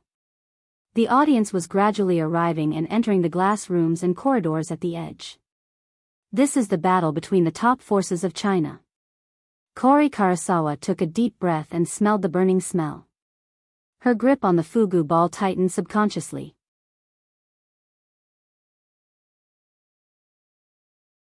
Chapter 692. On the other side of Fiery Hell, far away from the scorching heat of the home team's changing room, Guojia, the martial arts fanatic, sat cross-legged with her palms facing the sky. She maintained a steady rhythm of breathing, long and distant. She didn't care about anything outside of her body. "She's a little nervous." Ning Zitong sighed and sent a message to Lu Yen. Lu Yen kept a straight face as he nodded his head ever so slightly and said, "That's a normal reaction." As he spoke, he couldn't help but look at Lu Cheng, who was typing on his phone. As expected of a guy with a few physical invulnerability experts under his belt. "He's so calm and collected like us old foxes." Lu Cheng ignored the coach's gaze and sent a message to his wife with a smile. "What should I do? The little newbie of the top class is trembling." It was the weekend, and Yenjika, who had mastered the wholeness formula, decided to indulge herself and stay up late to watch the opening match. "That's not what you said when you challenged the warrior sage." Looking up at the sky expression, mercilessly exposed his pretense. Lu Cheng replied, covering face expression. "I was too excited back then, what about now?" Rolling eyes expression, Yenjika replied. "I'm considering many things now. For example, if I were to meet Lu Yongyuan in the opening match, what would I be able to do this time? For example, if Fiery Hell weakened my ice sect secret arts, it wouldn't be a home ground advantage." Lu Qing replied seriously. For example, how to flirt with my little fairy. Pfft. You're quite carefree. You've even learned how to tease me. Bristling with anger expression, Yenjika burst out laughing. Lu Qing chuckled. This is one of the effective ways to control nervousness. And after so many life and death battles, he was quite confident. After chatting for a while, Yenjika changed the topic. Your fan forum has been super lively these few days, why? Lu Qing was puzzled. Because he was going to be the main player in the Longhu Club's new year? During this period of time, other than chatting with his wife and occasionally calling home, he was in a semi-secluded state. He was racing against time to digest what he had learned from the restriction sect. Clear Jade chapter. He hadn't been on Weibo or forums for more than a week. Yenjika sent a cat emoji that was observing in the dark. Isn't little Wonton studying and watching? She bought tickets to today's competition and wants to cheer for you on the spot. Shaoling, Brahman, Nyechichi, and unparalleled Dragon King have all asked her to cheer for you. Lu Qing suddenly realized something. I forgot that little Wonton is studying here, Yenjika praised him in her heart. Cover your mouth and laugh expression. Do you want to design a special celebration for them? As a mighty one with physical invulnerability, keeping a low profile and paying attention to your image is the way to go, replied Lu Qing jokingly. I don't want to talk to you anymore. Uncle Cheng. Yenjika replied with an emoji of indifference. Lu Qing took the opportunity to tease him. Lu Yen couldn't take it anymore. He walked over and said after some deliberation, don't worry. It's going to start in about 10 minutes. You're the first one, so it's best to adjust your condition. I planned to do it when there were only 10 minutes left. Lu Qing gave a hollow laugh and said, all right. After answering, he immediately lowered his head and complained tearfully to his wife. I was despised by the coach. I have to focus on preparing for the competition. I'll seriously despise you for 5 minutes too, replied Yenjika without any sympathy. Keeping his phone, Lu Qing stood up leisurely. First, he moved his neck left and right. Then, he slowly executed a set of moves. His movements were relaxed and his rhythm was sluggish, like an old man doing morning exercises. However, each of his punches and kicks were full of charm, giving people a continuous and natural feeling of transcendence. After completing a set of moves, Lu Qing's thoughts settled and his ice heart formed. The qi and blood in his body were like a melting river, flowing gradually and converging into a flood. This kid is a little different after comprehending the Clear Jade chapter. Ning Zitong watched thoughtfully. She sent a telepathic message to Lu Yen and sighed. Lu Yen replied without a change in his expression, wasn't it the same when we comprehended it back then? At this moment, the cheers outside grew louder. The curtains of the new top-class professional competition were about to be lifted. After a while, Lu Yen looked at Guojia, who had opened her eyes, and Lu Qing, who had finished adjusting his condition. With his hands behind his back, he walked out of the changing room. Let's go. Unlike usual, this was the opening match. There was a short ceremony between the two fighters. Lu Qing flicked his navy blue martial arts suit and followed behind Lu Yen to the arena. The ground beneath his feet was erupting with fire. The cheers of Longhu shook the mountain. Looking around, he saw the petite little Wonton. Wearing a pair of orange-rimmed glasses, she was still in the prime of her youth. When she saw Lu Qing coming, she waved her hands excitedly, completely forgetting the advice of her channel mates. When Lu Qing nodded and looked away, little Wonton finally remembered the main point. She quickly took out a short navy blue banner from her backpack. Pulling it apart with both hands, she raised it above her head. There was no name on it, only a few big words. We'll be here if you're here. Glancing at it from the corner of his eye, Lu Qing suddenly remembered the support from last year. When he was at his lowest point, they still stood by him. His heart was instantly filled with warmth. In front of the computer screen, Yan Shaoling covered her face and sighed. She replied in the live thread. We shouldn't have let little Wonton do this. She's too short and not eye-catching enough. Half of it is blocked. Unparalleled Dragon King immediately replied with a funny face. No matter how short she is, she's still a few centimeters taller than you. Who gave you the confidence to say that? In her height. Yan Shaoling habitually made fun of herself. After the simple ceremony, Lu Yan, Lu Yongyuan, and the rest retreated to their respective changing rooms, leaving only Lu Cheng and Kori Karasawa in the middle of the arena. Please enlighten me, Lu Kuan. Kori Karasawa bowed politely. She was very unfamiliar with Hua Nation. After knowing that her opponent was Lu Cheng, she asked the translator to give her the pronunciation of these 5 words. Then, she memorized them and repeated them mechanically. Lu Cheng cupped his hands and replied with a smile, I've been looking forward to a rematch with you. Kori Karasawa didn't understand. Her eyes widened in confusion. Both parties pulled apart and retreated to their designated spots. At this moment, on Japan's largest otaku forum, there were many discussion threads. There were many replies, and it was even more popular than other news. Kori-chan looks cute in this. Why did she abandon us and go to China? For kendo. Kori-chan is the most charming when she's serious. Who's her opponent? He looks familiar. I remember now. He lost to Kori-chan in the previous King of Youth Pro League. He has also entered the realm of gods and devils. Unbelievable. Apart from the true martial arts fanatics, most Japanese only knew about the mighty ones in their own country. They weren't interested or free to know who had reached the physical invulnerability stage in another country. This was the norm in all countries. In the eyes of those who paid attention to this matter, every physical invulnerability mighty one was famous. However, if you were to ask an ordinary person from another country, they would only reply with a puzzled expression, who is he? Seeing that most people didn't know much about Lu Cheng, an enthusiast stepped forward to explain. Don't underestimate him. Back then, he overtook the champion of the King of Youth Pro League by half a step. He was weak before because he started training late and didn't have the time to become stronger. This is a true mighty one, from the heart to the body. If Kori-chan doesn't improve beyond expectations, the chances of her losing this match are higher.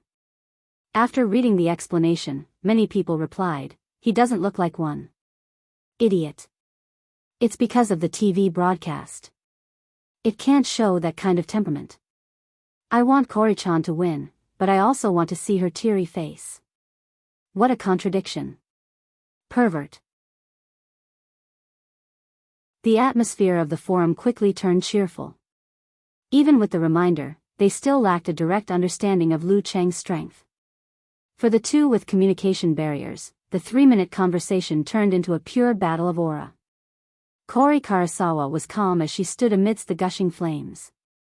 It was as though she was in an ancient meditation hall in the depths of the Hinzeryu dojo. The floor beneath her feet was smooth and old, the trees outside the window were overgrown, and the moonlight was cold.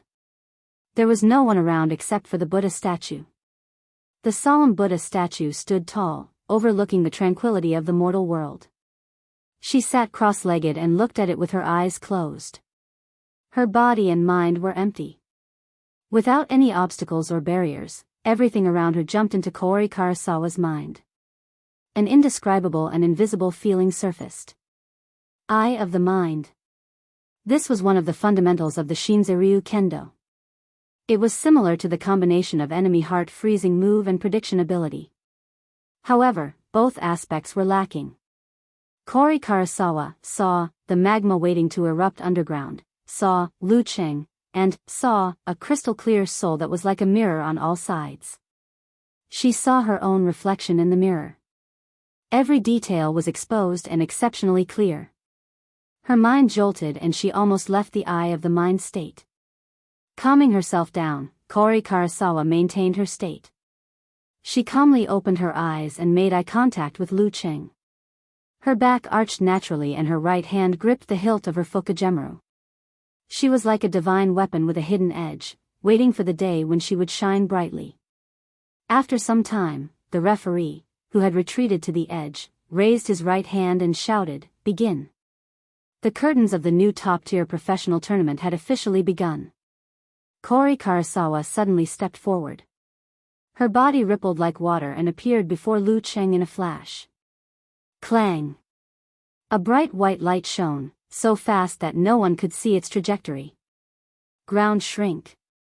Unsheath. To Kori Karasawa, the combination of these two ultimate moves was as easy as breathing or eating.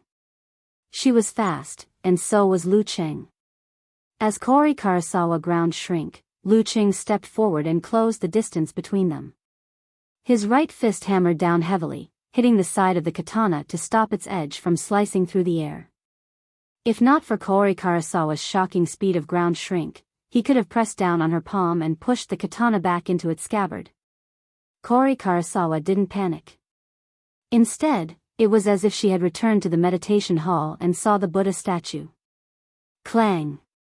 The empty scabbard in her left hand pierced out towards Lu Cheng's lower abdomen. It was comparable to unsheath. This was a sure kill move. Shinzaryu takedown, double dragon takedown.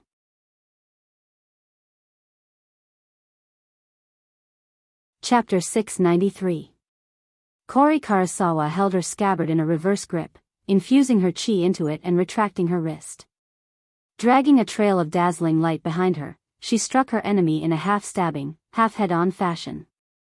Before the advent of the information age, countless warriors and swordsmen had lost their lives to the double dragon takedown of the Shinjai sect. But now, as long as it wasn't a hasty encounter and one was mentally prepared, the opponent would more or less be prepared for such changes.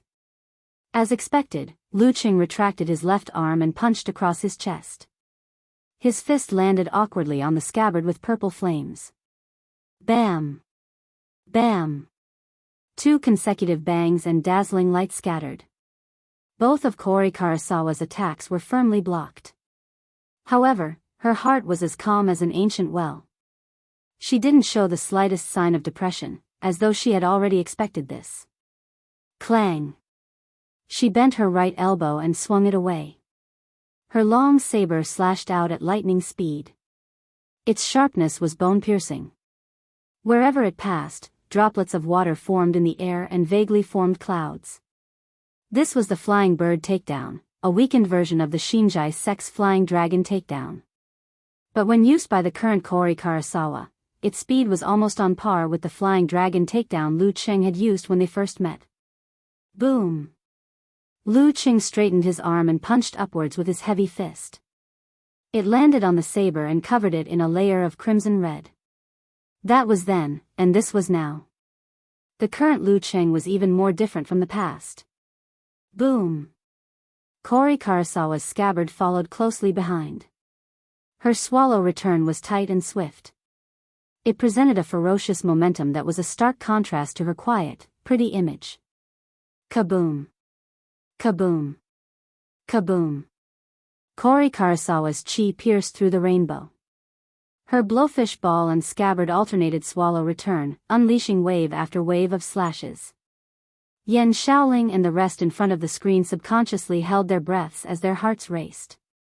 3 swallow return, 4 swallow return, 5 swallow return. Kori Karasawa had exceeded her previous limits effortlessly. The gleam of her blade overlapped with each other, and it was hard to distinguish the two from the afterimages. The ball of light grew bigger and bigger. Lu Cheng raised both of his arms. His fists were covered in purple flames. Like a machine with precise settings, he blocked continuously without missing a beat. He also borrowed the core technique of the ancestor of physical invulnerability of the 24 blizzard strikes. The more he blocked, the faster he moved. The more he hit, the fiercer he became. The temperature around him rose rapidly. Back then, he had been defeated by 4 return of swallows. Now, even 5 return of swallows, 6 return of swallows, and 7 return of swallows could not shake him in the slightest. Rumble. Rumble. Rumble. Tang Zai's saber light continued to flow, and the swallow return seemed to be endless until his opponent collapsed. 7 return swallows, 8 return swallows, 9 return swallows. Kori Karasawa's 10th slash suddenly changed direction, her scabbard slashing vertically towards the space between her and Lu Cheng. Bang! The airflow spread out instantly, forming a vacuum in the area. With the help of the pressure created by the imbalance, everything in the surroundings was thrown into the vacuum. Lu Cheng also started to lean forward. Shinjai sect, vacuum extraction. Snap! Kori Karasawa's right hand paused for a moment, followed by an almost inaudible compressing sound. Vacuum extraction, followed by flying dragon extraction, was the sure-kill combo of the Shinjai sect. A ray of white light suddenly appeared, streaking across the horizon, leaving behind a cone-shaped cloud behind it. With an unavoidable speed, it slashed at Lu Cheng's body. Lu Cheng's silhouette was instantly distorted, shattering like a mirage. Kori Karasawa's gaze froze. He had already dodged when vacuum extraction took effect, leaving behind only an illusion. How did he fool my mind-eye? Rumble. It was only then that the sound of the saber light slicing through the air could be heard. The sonic boom created huge waves that slammed ferociously in a direction other than the attacker. As the drone's camera shook violently, the faint purple flames were like a wall, sticking close to the ground and burning towards Kori Karasawa. Kori Karasawa suddenly realized that the temperature around her was extremely high. Everything around her was distorted, like a mirage. Just breathing would burn her airway and cause injuries. A thought flashed through her mind, and she instantly understood why she was fooled. Unknowingly, Lu Cheng had already used his home ground environment to complete the setup of the 8th move of the fire sect, Mirage, Suffocating Hell. Through the dual influence of reality and mind, he prevented himself from seeing through the illusion. With a sidestep, Kori Karasawa shrank and dodged to the side, avoiding the burning of the faint purple flames. Just as she steadied herself, the hot air around her changed shape, outlining a navy blue silhouette. Lu Cheng pulled back his shoulder, and his fist shot forward, rubbing against the air at high speed.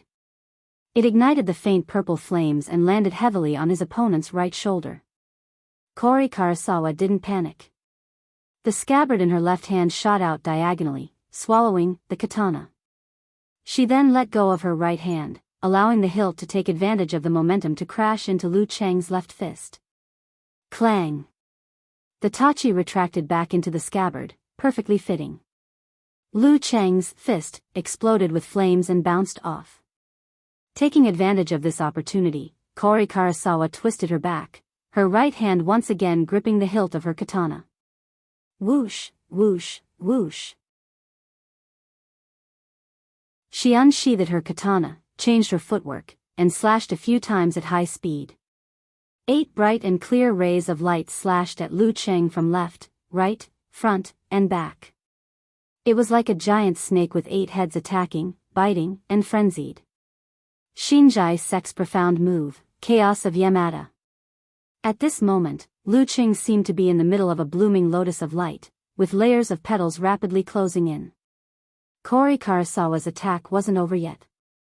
After executing Chaos of Yamada, she jumped up, locked the hilt of her scabbard, held her katana with both hands, and slashed down against the wind. Her inner chi released a dazzling arc of light, sealing off the last possibility of her opponent's evasion. It was as though she could slice everything in her path in half. This was the most basic, and most unadorned move in Japanese kendo, downwind's single slash. It was used at the right time, flawlessly. Lu Cheng's face was as calm as an ancient well. Instead, his eyes shone with interest and eagerness. His palms, burning with faint purple flames, suddenly clasped together when Chaos of Yamada struck, compressing all the flames into a tiny point. Bam! As he separated his palms, the flames exploded. The purple flames spread in all directions like a prairie fire, wearing down the 8 rays of light with terrifying heat and its own shockwaves. The first move of the fire sect, Prairie Fire. Clang! Lu Cheng took advantage of the momentum to raise his arms and clasped his palms together again, sandwiching Kori Karasawa's tachi in the middle. It was so precise that it was as though he had rehearsed it dozens or hundreds of times. Poof, poof, poof. The remaining 8 rays of light landed on Lu Cheng's body, but they were already spent. They barely managed to cut through his clothes, but were easily neutralized by the swelling of his muscles and skin. Buzz, buzz, buzz. Caught in the middle, Kori Karasawa's wrist vibrated rapidly, causing the blade to vibrate incessantly like a chainsaw. At the same time, she exerted strength in her back and pulled out a razor-like glow from her feet, kicking Lu Cheng's chest consecutively. However, as soon as Lu Cheng caught the fugu ball, he sent it outwards, causing Kori Karasawa to fly backwards in midair. Her high-frequency vibrating blade could only cut through the air current, causing the razors she pulled out from her feet to hit empty air. He didn't chase after her. Instead, he strode forward at a moderate pace, gradually forming scarlet, faint purple, and finally blazing white around him. Afraid of being ambushed, Kori Karasawa did a graceful somersault in midair, forcefully changing her direction and drifting a dozen meters away. Just as her feet touched the ground, Lu Cheng suddenly took a step forward and stomped down heavily. The mind's eye sensed something and Kori Karasawa rolled sideways. Bam! Where she originally stood, the earth split apart, magma erupting. Scarlet red liquid shot out like a fountain, scattering in all directions. This was the combination of a physical invulnerability expert's ability to communicate with the heavens and earth and have the advantage of home ground. Seeing that Kori Karasawa hadn't gotten up from her roll, Lu Cheng tensed his feet and extended his left leg again, communicating with the magma underground. Kori Karasawa was at the end of her rope and couldn't dodge anymore. She thrust her tachi in front of her and infused it with her own chi. Radiance flashed and the ground trembled for a while before calming down. There was no volcanic eruption. Shinjai sect, Xidagarba takedown. At this moment, Lu Cheng was already in front of Kori Karasawa.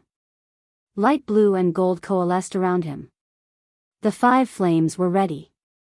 He clenched his fist and punched downwards. 5 balls of fire of different colors gathered in a spiral. Kori Karasawa's pupils shrank. She didn't dare to take it head-on. She did a backflip and pulled out her katana, sending the chi ray towards Lu Cheng from below. Lu Cheng straightened his back and straightened his body. Using the explosion of the flame force in his body, he took 2 steps back and dodged the crescent-shaped blade accurately. The 5 flames that attempted to converge into one was just a feint. Scarlet, gold, and light blue flew out and blasted towards Kori Karasawa, who was doing a backflip. Boom! Boom! Boom! Kori Karasawa gave it her all and continuously cast, shrink, to barely avoid the continuous bombardment. However, her senses were affected by the smoke and her respiratory tract was burned by the high temperature. She almost coughed out loud. At this moment, she heard a dignified ancient Chinese voice. Formation. The air around her froze. Kori Karasawa, who had dodged to the limit, was trapped in an invisible cage. She saw the blazing white and light purple balls flying towards her from behind and above Lu Cheng. She clenched her teeth and tightened her grip on the handle of her katana. Snap! After a soft sound, a white glow broke through the cage and split the blazing white and light purple balls of fire into 2, causing them to fall to the sides. Rumble. The katana didn't hit Lu Cheng, who had dodged in advance. It left a visible crack in the ground, followed by a sonic boom. Kori Karasawa, who had escaped danger, immediately changed directions. However, just as the sonic boom and shockwave subsided, she realized that Lu Cheng was following her like a shadow. She heard another mysterious ancient voice. Confrontation. With her fighting spirit gone, Kori Karasawa felt as though she had returned to the Shinjai sect dojo. She felt as though she was arranging flowers and making tea. She felt as though she was looking at a Buddha statue and calming her heart. She stopped in her tracks and sheathed her katana, not wanting to draw it.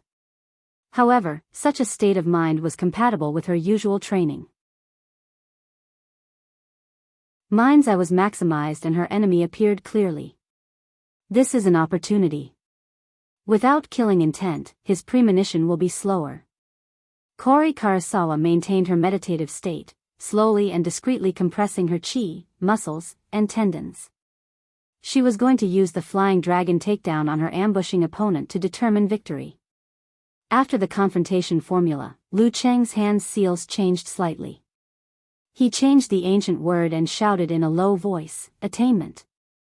Following which, light blue flames spewed out from his back and feet. He appeared in front of Kori Karasawa in a flash as though he was teleporting. He was so fast that it was jaw-dropping. Attainment formula plus jet counterattack. Bam! Lu Cheng extended his right hand and grabbed the handle of Kori Karasawa's katana, stopping her flying dragon takedown before it could be released. Bam! Under Kori Karasawa's stunned gaze, Lu Cheng threw a punch with his left hand, landing on the arm that his opponent had hurriedly let go of her katana and raised to block. After using flame force for so long, the cold tide, which was close to losing its balance, gushed out wildly and sealed Kori Karasawa in ice within the transparent wall. Although it was quickly melted by the surrounding high temperature, it did slow Kori Karasawa down for a moment. In a battle of physical invulnerability, victory was decided in a matter of moments. Lu Cheng swung his left elbow and his fist bounced up, landing right in front of her forehead. Kori Karasawa was momentarily stunned. She couldn't understand what was going on, but that name sounded familiar. Lu Cheng wins.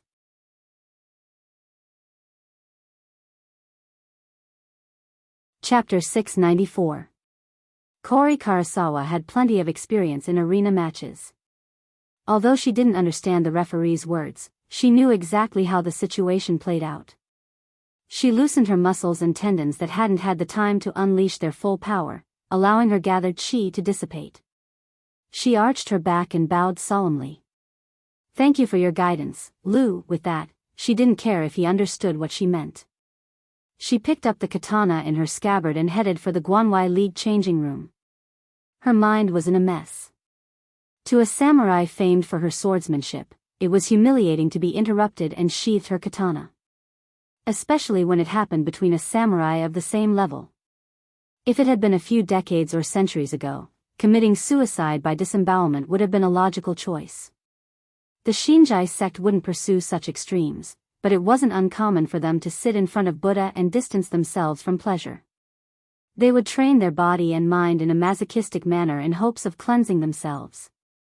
In the recent few decades, such spirits had long faded away, leaving only remnants of their influence.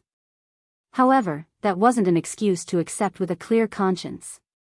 She had made two mistakes when Lu Cheng held her katana hilt and prevented her from pulling it out. First of all, he had never used the attainment formula in combination with his self-created jet technique. No one would have thought that he could be so fast. It was a stark contrast to Meng Qi's flying dragon takedown, which he had deliberately slowed down in preparation for the flying dragon takedown in order to hide his killing intent and his premonition. However, this wasn't an absolute reason. Based on the fact that Meng Qi had mastered the attainment formula and created his own jet technique, it was reasonable to assume and take precautions in advance. Second, his confrontation formula had indeed allowed her to dissipate her fighting spirit and lose her impatience. It was as though she had returned to the Buddhist temple where she cultivated her mind's eye and entered the Shinjai realm that only her master possessed. She had the ability to reduce the premonition of flying dragon takedown and surprise her opponent. However, thinking about it now, Lu Cheng hadn't made a mistake that gave her an opportunity. He had predicted such a situation and did it on purpose. In other words, after she was influenced by her opponent, she thought she had found a loophole in her opponent's trap and found a way to counterattack. However, she had actually fallen into the second trap that he had carefully prepared. It was because of the feeling of imminent victory that she had forgotten to be wary of Lu Cheng's double-stacking speed. If that wasn't the case, even if she lost, she wouldn't have lost so quickly. Her fukunaru wouldn't have been pressed back into its scabbard. "I'm so stupid." Kori Karasawa couldn't help but blame herself after she understood.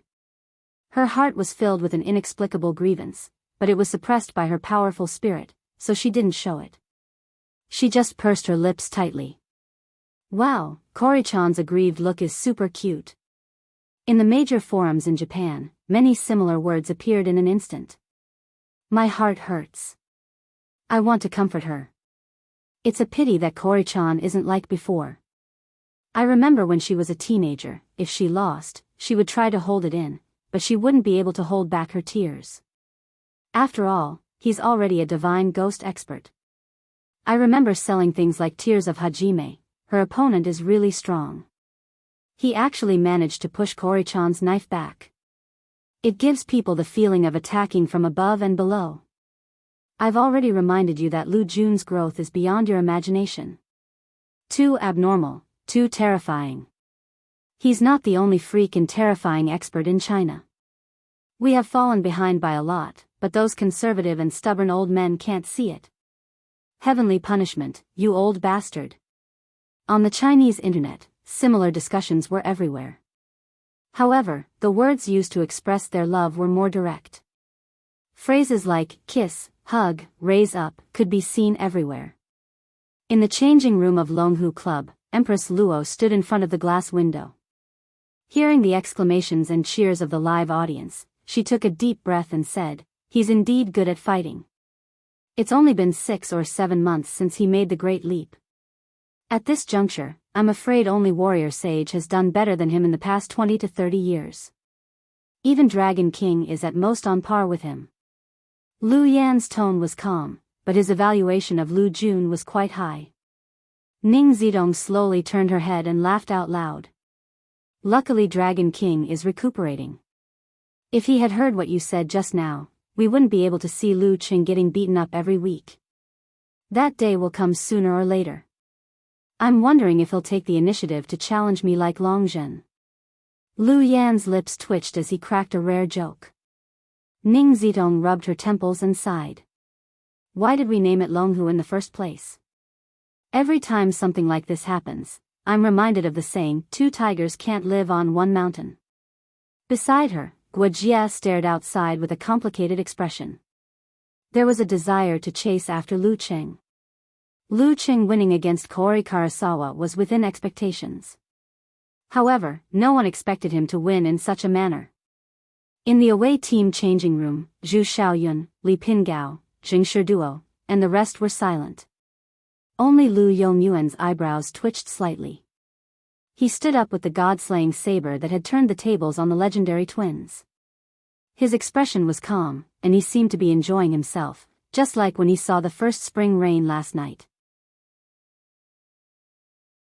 He didn't show any signs of worry, depression, or shock at Kori Karasawa's defeat. Lu Yongyuan pushed open the door and walked out at a moderate pace. He saw the Japanese girl with a heavy expression and pursed lips. He smiled and nodded without a hint of blame. Then, he walked past her and towards the center of fiery hell. Kori Karasawa's gaze followed his figure in a daze. For a moment, she had the misconception that she was the victor. Senior Lu's state of mind has improved again. Lu Qing stood where he was. The crimson lava beneath his feet flowed slowly in the crevices. Around him, flames spewed upwards. His eyes were locked on the leisurely Lu Yongyuan.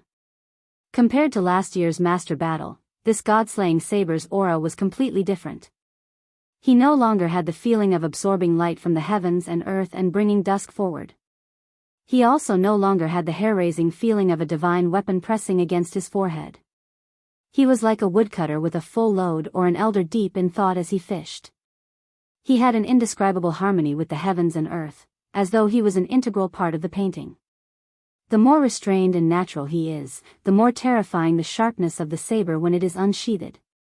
Lu Yongyuan has washed away his dust and found his true self. Thoughts flashed through Lu Cheng's mind. He knew that his opponent had gotten stronger.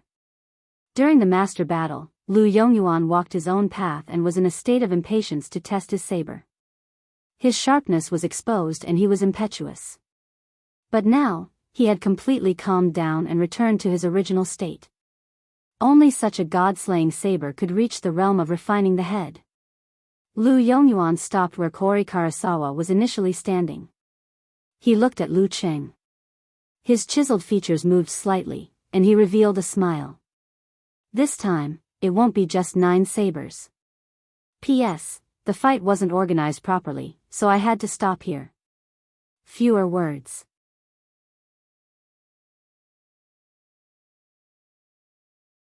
Chapter 695. Upon hearing Lu Yongyuan's declaration, Lu Cheng was as calm as an ice lake. He replied politely, "Let's wait and see." As he spoke, he continued with his previous preparations. He restrained the ice soul and guided the flame force to form the last light blue fireball outside his body. It shone together with the blazing white, golden, crimson, and light purple colors that were circling around him. Against such a god-slaying saber, one couldn't be too cautious. Lu Yongyuan didn't care about Lu Cheng's reply. With his back facing the referee, he grabbed the hilt of his saber the moment his opponent raised his arm. Throughout the entire process, there was no change in his speed. It was the same from one second to the next. The spectators were shocked. When his slightly thick and slender fingers tightened and touched the surface of the hilt that was scorched by the high-temperature environment, his temperament suddenly changed. He was like a loaded gun, a missile that had a target, a divine weapon that had been erased of dust and removed of concealment. In the blink of an eye, the flames on the ground weakened and the lava flowed slowly. It was as though the heavens had been cut in half. Between the darkness, there was a bright and slender ray of light. Lu Cheng's hair stood on end. The referee's piercing voice rang in his ears. "Begin." Lu Yongyuan took a leisurely step forward. The god-slaying saber was silently unsheathed. With this slash, Lu Cheng felt as though the two of them had been separated from the world, forming a new independent world. This world was so small that the distance between them was only a few meters. Lu Yongyuan took a casual step forward and entered the attack range. The black and heavy saber came crashing down. The formless airflow boiled and turned into shackles that pressed down on his opponent, interfering with the rotation of the faint purple, golden, and other colors. 9 godly sabers, perimeter. Nothing can be accomplished without rules. Using the profundity of this move, Lu Yongyuan easily imitated Kaori Karasawa's shrinking ground. In fact, he even surpassed the speed of Kaori Karasawa's shrinking ground. He was on par with the speed of Lu Cheng's attainment formula's combined jet spray. Compared to the battle of grandmasters, his perimeter was obviously more sophisticated, more mysterious, and more advanced. Back then, Lu Cheng had used the complete fighting formula and the violence of his Dan Qi to forcefully break the rules and barely block this move. This time, he made the same choice, but the power was even more terrifying because he was using 9 rotations of 5 flames. Descend of the sun. Whoosh. Whoosh. The 5 flames glowed brightly, burning away the invisible bindings with a scorching heat. Then, as Lu Cheng took a step forward, shook his arm, and swung his fist, they flew down and merged into one. Just as Lu Cheng's fist was about to land on the side of the god-slaying saber, the great sun condensed and was about to illuminate the land. Suddenly, the black saber trembled and bounced up. Then, it disappeared without a trace. 9 godly sabers, bladeless. This wasn't a move that was followed by another move. Instead, the changes of one move were followed by another move. What does it mean to do as one pleases and not overstep the bounds? This was it. Lu Cheng narrowed his eyes, but it was too late to interrupt. The blazing light completely exploded. The audience either instinctively closed their eyes or temporarily lost their sight. All they could see was a vast expanse of whiteness. Following which, they felt the ground tremble. The bulletproof and heat-resistant glass shook, and they heard a deafening rumble. A deep crater appeared in front of Lu Cheng. Under the pressure, the magma flowing underground turned into a fountain. Lu Yongyuan was nowhere to be seen. With the help of the smoke and violent winds, he managed to hide from the enemy heart-freezing move. Flames flickered in his eyes. Lu Cheng suddenly had a strong premonition of danger. Without hesitation, he turned his body halfway and visualized. Taking advantage of the situation, he pulled back his arm and swung it behind him. A long saber covered in dazzling light cut through the void and descended. Then, Lu Yongyuan's meticulous slicked back hair and slightly green eyes appeared. Wang! The god-slaying saber shook, and the light split into 8, slashing at various parts of Lu Cheng's body like a storm. The long saber, which had lost its dazzling light, was now dark. It maintained its previous trajectory and slashed downwards dangerously. 9 godly saber techniques, 9 in. At this moment, a layer of crystal appeared on the surface of Lu Cheng's body and rapidly spread outwards. Before the 8 saber rays could get close, they seemed to have fallen into a viscous liquid.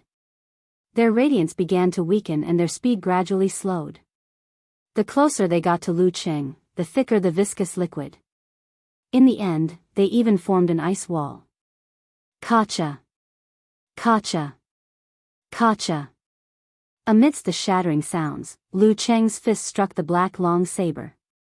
Poof! A muffled sound rang out. The god-slaying saber was slightly askew and slashed at empty space. Beautiful, clear snowflakes of various shapes formed on the surface of the saber. 8 wounds that were neither deep nor shallow appeared on different parts of Lu Cheng's body. The 8th move of the ice sect, frozen heaven and earth, everlasting. This move was both defensive and offensive. It could affect the surroundings, rapidly lowering the temperature, freezing the airflow, and neutralizing the opponent's attack. Wherever the opponent's fist or leg came in contact with, a small area would be frozen. Because of the ice spirit force hidden within, it wouldn't melt in a short period of time, severely affecting the opponent's movement. If it weren't for the fiery hell, Lu Cheng wouldn't even be injured. Of course, if he didn't have a premonition of danger and rich experience in life and death battles, he would either not be able to use it in time or make the wrong decision to dodge. In that case, the 8 rays of light would have sealed off his path, and the god-slaying saber would have succeeded in one strike. The black saber landed on empty space, drawing a beautiful arc.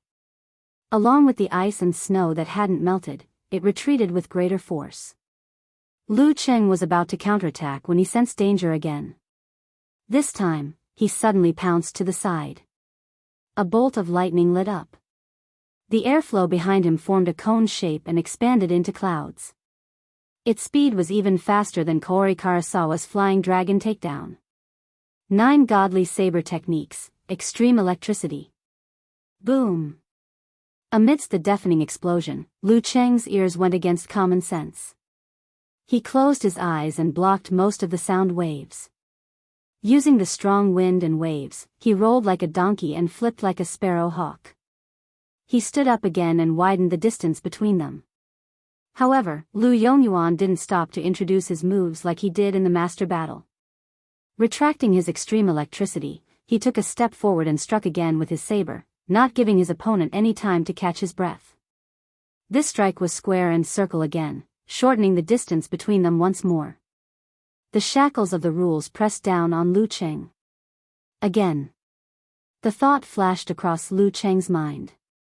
Taking a deep breath, he hugged his lower abdomen with his mental strength, forming a miniature universe of balance between darkness and stars. The stars moved and the fighting formula formed. With the eruption of Dan force, he swelled up to 2 meters tall. His clothes outlined his muscles, and his exposed skin was dark blue. The flowing lines of flame, and the shape of ice crystals and snowflakes could be vaguely seen under his skin. He looked like a giant older than the gods. Bam! Bam! Bam! The shackles shattered inch by inch.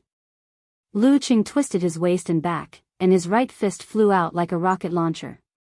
Boom! Flames erupted from the ground, and the tongues tore at Lu Yongyuan's legs. The god-slaying saber was also knocked back. After that punch, the flame force in Lu Cheng's body exploded, allowing him to exert strength for a second time. Charging forward, he closed in on his opponent in an instant. His left fist, covered in purple flames, swung diagonally upwards, aiming for his opponent's chin. Lu Yongyuan's expression was as calm as the water in a deep pool. Without any change, he lowered his shoulders and pulled the god-slaying saber again. Whoosh whoosh whoosh. He swung the 8 strokes continuously, blocking his opponent's attacks one after another. Bam bam bam. Lu Qing swung his fists, smashing, hammering, and swinging. Every strike was heavy and hot as he pressed forward crazily. Lu Yongyuan's 8 strokes seemed to be endless. Lu Cheng's violent attacks were like the scorching sun in the sky. No matter how strong or terrifying they were, they would eventually be swallowed by the darkness. 9 Godly Saber Techniques, Dusk.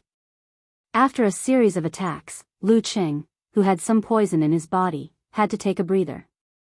Lu Yongyuan, on the other hand, did the same sluggish action as if he was looking in a mirror. Not good. Sensing danger again, Lu Cheng shifted his center of gravity, swung his waist, and pounced. Another bolt of lightning illuminated the earth fire, and a cone-shaped air mass was ejected out. At this moment, Lu Yongyuan's body sank, and his wrists became heavier. He forcefully interrupted the extreme electricity, stopping the god-slaying saber halfway. Boom! Amidst the sound of the explosion, the long saber bounced up and fell abruptly. It was like a real, bearing lightning bolt or a spear from the gods in the sky thrusting towards the ground. 9 Godly Saber Techniques, Heavenly Spear. Another forced change of moves. Bam! Before Lu Cheng could stabilize himself, he was enveloped by the saber. In a hurry, he could only respond with severe warning. His fists flew up, and his arms and body were covered in a layer of ice armor. To him, he could already execute simplified physical invulnerability moves quickly. Boom! The long saber paused, and Lu Cheng staggered. The ice armor shattered inch by inch. At this moment, Lu Yongyuan turned his arm and made a charging gesture. All of a sudden, darkness appeared and absorbed all the light in the surroundings. All Lu Cheng saw was darkness, all he heard was silence, and all he felt was emptiness. The last move of 9 Godly Saber Techniques, Eternal Silence. Last time, Lu Cheng had to rely on the 9 words formula to break through his opponent's mental suppression and block the saber. He also relied on Lu Yongyuan's, too slow. The long saber's speed was too slow, and there was still room for recovery if he made a mistake in judgment. Now that the god-slaying saber had made a comeback, it had probably overcome its shortcomings and was hiding a change that targeted the 9 words formula. Facing this, Lu Cheng didn't feel the slightest bit of fear.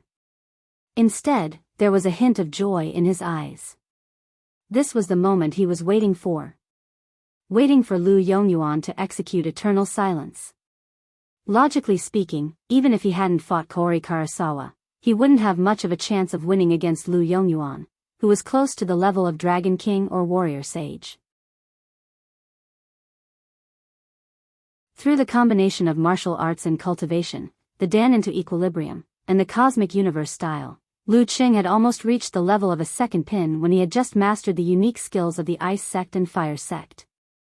When he mastered both, coupled with the experience of life and death battles in the war-torn zones, and his own insights, he wouldn't dare to say that he was a first pin, but he would have a 30% to 40% chance of defeating a mighty one of the same level. Unfortunately, Lu Yongyuan wasn't just a first pin. He was a mighty one with titles, the King of Sabers who had improved. Therefore, after the battle with Kaori Karasawa, he could only consider how much he could exhaust his opponent.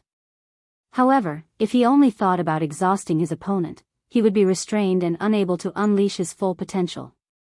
Therefore, Lu Cheng set a grand goal to motivate himself to work hard. This goal was to defeat him. Defeat the god-slaying saber, Lu Yongyuan. This wasn't completely hopeless.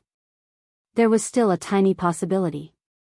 It could be that what he had comprehended from the restriction sect, clear jade chapters happened to counter Lu Yongyuan's self-created strongest move, Eternal Silence.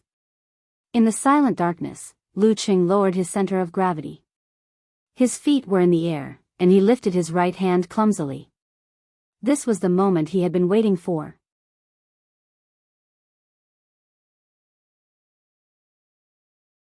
Chapter 696. Lu Cheng raised his arm and clenched his fingers into a fist. The center of his palm was dim and dazzling. It was as though he was grabbing a part of the starry sky and the universe. It was deep, magnificent, vast, distant, and contained infinity. Bam! He pulled his shoulders and pressed his palms down. The darkness around him collapsed and shattered inch by inch. Brilliant light that reflected the light of the fire radiated from the cracks. The sky at night seemed to have countless holes that even Nuwa couldn't fix. The dark and heavy god-slaying saber was about to land on Lu Cheng. It was at least twice as fast as the Grandmaster battle. However, it was attracted by the darkness in his palm. It moved upwards and collided with it. It was as though it had fallen into a whirlpool and approached a black hole. This was what Lu Cheng had grown by using his cosmic universe style as the soil after comprehending the restriction sect. Clear Jade Chapter. Self-created unique skill, tilting northwest sky, sinking southeast earth. The outstanding combination of mental attack and physical strength contained the will of big destruction, which was a perfect counter to moves like heaven and earth in one's own, such as Lu Yongyuan's square and circle, or eternal silence, which was stronger than square and circle and required more mental strength. Boom! Lu Cheng's palm landed heavily on the long saber. However, there was no sound of metal clashing. The air billowed and the noise was deafening. It completely destroyed the darkness. Buzz! Buzz! Buzz! The god-slaying saber bent softly at first. Then, it suddenly straightened and vibrated at high speed. It was as though it was a wounded beast that let out cries of agony. Such a violent reaction affected his mental strength. Lu Yongyuan, who was feeling dizzy, almost lost his grip on the saber. He channeled dark sky force and exerted force with his 5 fingers to stabilize himself. However, the web between his thumb and index finger had already split open. Blood dyed the handle red. Furthermore, the bones, tendons, and muscles of his wrist, forearm, and arm were aching, temporarily affecting his movements. This was the first time he was injured since the start of the match. Of course, Lu Cheng wouldn't let go of this opportunity that he had been waiting for. The follow-up combo that he had practiced countless times in his mind turned into instinct. His left leg strangely stepped forward and landed at the same level as the god-slaying saber. His muscles, tendons, and form gave off the feeling of being twisted to the extreme, like a wound spring. Bang! Lu Cheng shook his left arm and raised his palm. Internally, he was receiving the burst of strength and the surge of spirit. Externally, he was receiving the blessings of heaven and earth as well as inertia. Rumble. His left palm fell from the sky, and the center of his palm was once again dotted with brilliant darkness. Tilting heaven northwest, sinking earth southeast. Double hit. Of course, in order to seize the fleeting opportunity, Lu Cheng didn't fully visualize it like he did just now. Instead, he used his footwork and physical skills to exert force and make up for the power, which was a little less effective. This was something that couldn't be helped. When facing an expert at Lu Yongyuan's level, even a moment of delay could turn the situation around or get him out of danger. Therefore, as soon as there was a chance, one had to crazily chain attacks. If one couldn't continue to chain attacks and still hadn't won, and hadn't severely injured the opponent, then one who had fought a battle beforehand and whose strength was weaker could basically admit defeat. The light in front of Lu Yongyuan's eyes dimmed as the airflow exploded. Lu Yongyuan, who couldn't wield his blade with his right hand, saw the enemy's palm as though it was collapsing the heavens and the earth. Even with his state of mind and his willpower, he couldn't help but feel small and weak. Fortunately, he still had his left arm and his scabbard. Bam! Lu Yongyuan held the upper end of the scabbard and slashed out, hitting Lu Cheng's left palm accurately. Using offense as defense. Boom! Tiny spiderweb-like cracks appeared on the dark green scabbard. Lu Yongyuan's muscles trembled as he pulled his arm back. His right leg tightened as he was about to pull forward, not passively defending. At this moment, Lu Cheng lowered his center of gravity and channeled the rebounding force into his right leg, cracking the ground. Bam! Where Lu Yongyuan stood, a volcano erupted and flames spewed out crazily. If he hadn't sensed the commotion deep inside and forcefully changed his whip leg into a back kick, taking advantage of the momentum to leap away, he would have been engulfed by the flames and suffered serious injuries. Lu Cheng's third hit in the combo. Home field advantage. With this retreat, Lu Yongyuan immediately executed his dark sect footwork. It was as though he had transformed into a long blade, shaking out countless afterimages with many hidden changes. Sometimes left, sometimes right, sometimes front, sometimes back, sometimes jumping, and sometimes crouching on the ground to avoid the pursuit, trying to increase the distance between them. Of course, Lu Cheng wouldn't allow him to regain his composure. His wind made use of the flames to sweep forward. Relying on the lock of enemy heart-freezing move, he barely managed to keep up with Lu Yongyuan's turn. However, his movements weren't as smooth as Lu Yongyuan's. The distance between them slowly but surely widened. At this moment, his right palm grabbed a ball of faint purple and launched it towards Lu Yongyuan, who had predicted his next move. Lord Emperor's Purple Flame. Boom. Boom. Boom. Lu Cheng attacked left and right. Sometimes he fired a cannon, sometimes he stuck close to the ground and burned. He wasn't afraid of making a mistake in his judgment and was using quantity to make up for it. As for the fact that this would consume a lot of energy and couldn't be maintained for long in his current condition, he didn't care. If this combo couldn't finish Lu Yongyuan off, then it wouldn't matter how much fire force he had left. Of course, this was also in preparation for what would happen next. Boom. Boom. Boom. Lu Yongyuan was surrounded by smoke and flames. Even though he wasn't hit directly, his footwork was affected. The breath he had forcefully gathered was about to dissipate, and his footsteps started to slow down. A thought flashed across his mind. Lu Yongyuan took a deep breath and made a forced concentration. It was as though he was trying to relieve the soreness and pain he had felt earlier. Seeing him pause, Lu Cheng didn't hold back. Faint blue flames gushed out from his back, and in an instant, he was right in front of his opponent. But at the same time, Lu Yongyuan's figure dimmed, as though he had turned into a shadow. He was blown away by the wind, as though he was weightless. Lu Cheng's sudden attack missed. He waved his arm anxiously and pulled out a ball of purple flames, which he threw at the shadow. Boom! A crater immediately appeared. Lu Yongyuan dodged with a strange posture, and his dimming figure quickly faded away. He finally stopped. He hurriedly gathered his qi, blood, force, mind, and other negative effects in his dantian, trying his best to recover the movement of his arms. Phew, I almost couldn't continue. Lu Cheng thought for a moment. His qi and blood directly stimulated a certain part of his body, and he executed the simplified attainment formula. Bam! Faint blue flames gushed out from his back and feet again, propelling him across the distance between them. He blinked in front of Lu Yongyuan and threw a punch. Lu Yongyuan's eyes turned black as his dan qi expanded his body. The god-slaying saber swung upwards at a mysterious and swift speed towards Lu Cheng's fist. The tip of the saber was dark and restrained, but it was even more terrifying. Lu Cheng's movements didn't slow down, and there was no hesitation in his eyes. His left fist, which wasn't covered by the purple flames, struck the saber. Splat! The sound of the blunt saber cutting into flesh rang out.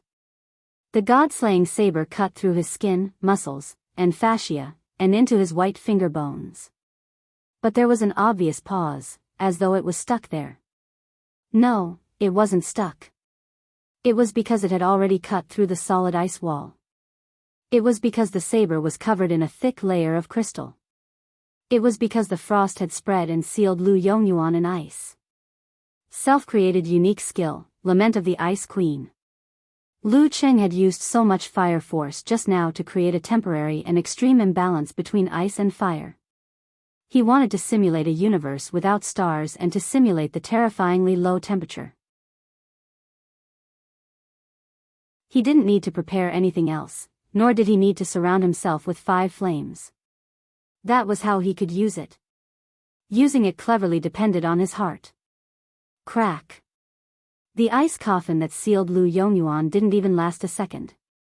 Cracks appeared everywhere, as though it had been cut by countless saber glints. Lu Cheng, who didn't stop his combo, retracted his left fist covered in blood-colored frost. It was as though gunpowder had been ignited in his body. His right fist turned into a cannon and blasted towards his enemy. That wasn't all. He didn't care about the injuries on his left fist and arm. Using them as weapons, he followed up with a punch using his shoulder as a driving force. Bam! Bam! Bam! Lu Qing used the internal eruption of Emperor Yen force to increase the speed of his punches. He threw 8 punches in the gaps between the moves of the other physical and vulnerability experts.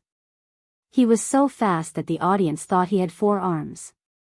If only my Orochi could reach this level, thought Kaori Karasawa, who couldn't take her eyes off the fight.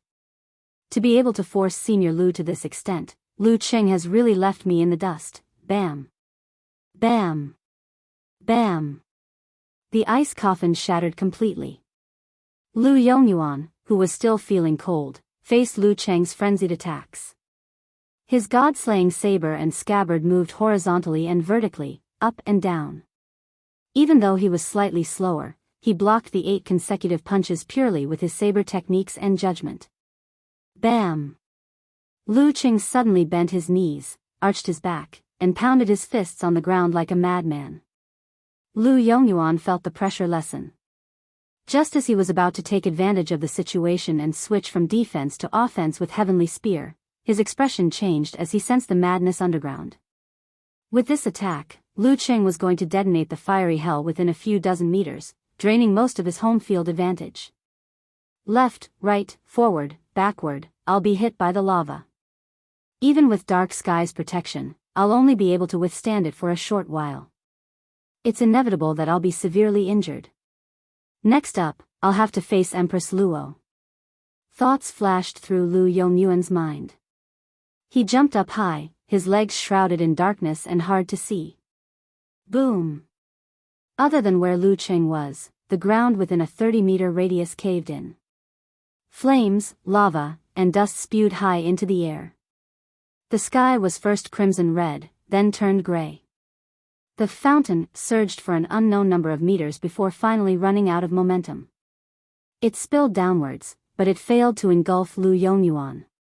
It merely tore at his ankles and below for 2 seconds. The darkness faded, and his shoes and socks turned to dust. Lu Yongyuan was about to unleash his blade aura towards the lava to cross the volcano when his surroundings suddenly turned dark. It was so dark that it felt like the depths of the universe. It was extremely cold.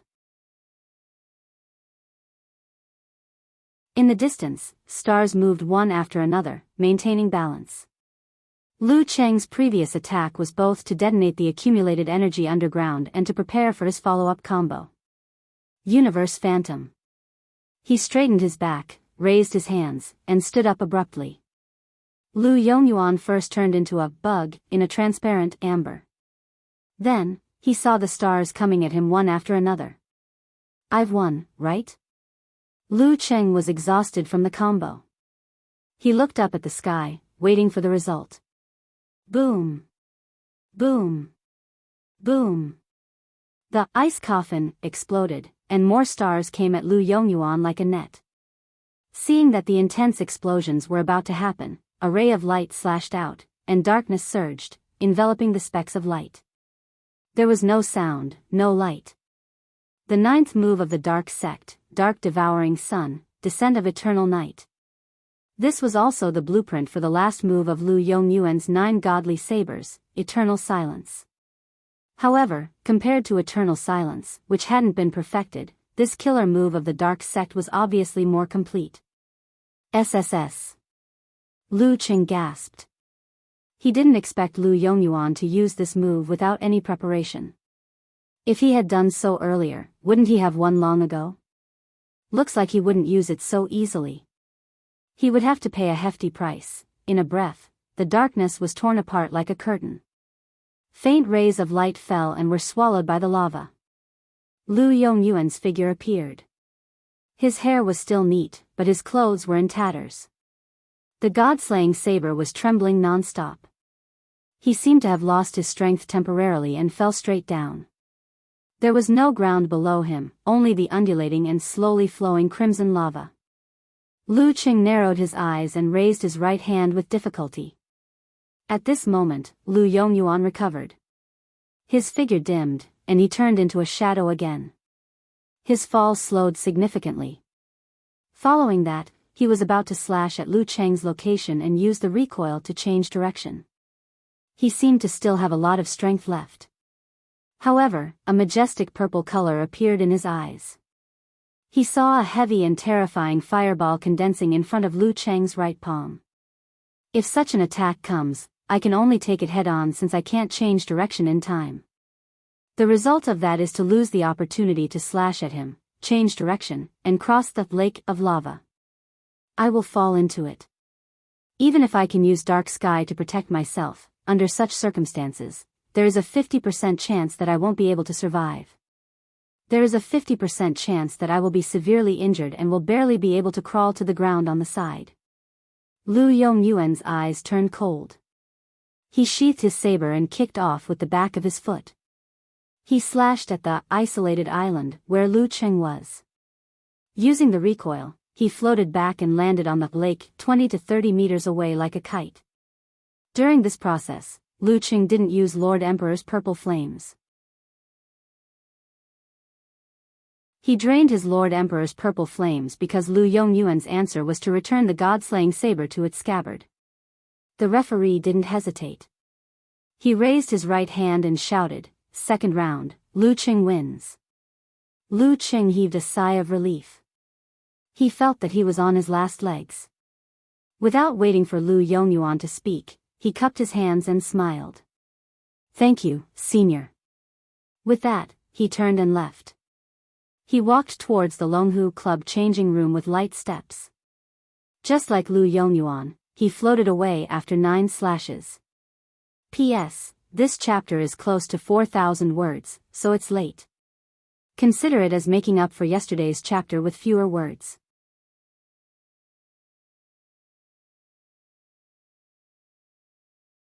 Chapter 697. Did he win? In the Guanwai League changing room, Kori Karasawa stood by the glass window. Her clear eyes were wide open. She felt that the referee's announcement of the match and Lu Cheng's departure formed a strange contrast. In her heart, Lu Yongyuan was the world's strongest master in the field of swordsmanship. He was one of the few who stood at the pinnacle.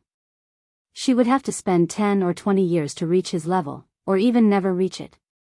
Her thoughts did not only come from what she had heard, but also from her own experience. Ever since she joined the Guanwai League, the sparring sessions had proven this without a doubt. Even if there were times when Lu Yongyuan was not attentive enough and did not have the energy to do so, the details that were presented were still breathtaking. But now, the god-slaying saber had lost. He had lost to Lu Cheng, who had been weaker than her a few years ago. The strength of the god-slaying saber wasn't a lie. His recent improvement was obvious to all. So where did the problem lie? Lu Cheng's improvement was too scary. It was so scary that it felt surreal. Kori Karasawa wasn't the only one who felt this way. The internet was flooded with similar Weibo posts and posts. Even in unrelated places, there were many posts expressing strong emotions such as, "What the F*** CK, and, "Is it morning?"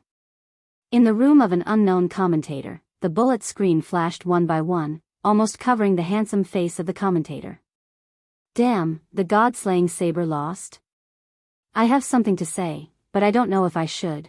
666666, I want to shout out to everyone here, what is impossible? Even though he has the home field advantage, isn't this a little too exaggerated? Lu Cheng just fought with Kori Karasawa. Honey, come out and see God. Does anyone want to place a bet with me? Bet that Lu Cheng will get a title within 3 years. I have a bold idea. I'm not listening. Scram. Looking at the comments, the unknown commentator, Kai Zongming, laughed secretly. He cleared his throat, intending to speak up for a certain guy. Have you all forgotten? The god-slaying saber's special skill is unexpected failure. No matter which physical invulnerability expert he loses to, or wins against, don't be surprised. As soon as he finished speaking, an eye-catching green message flashed across the screen: friendly support. Yan Shaoling has something to say.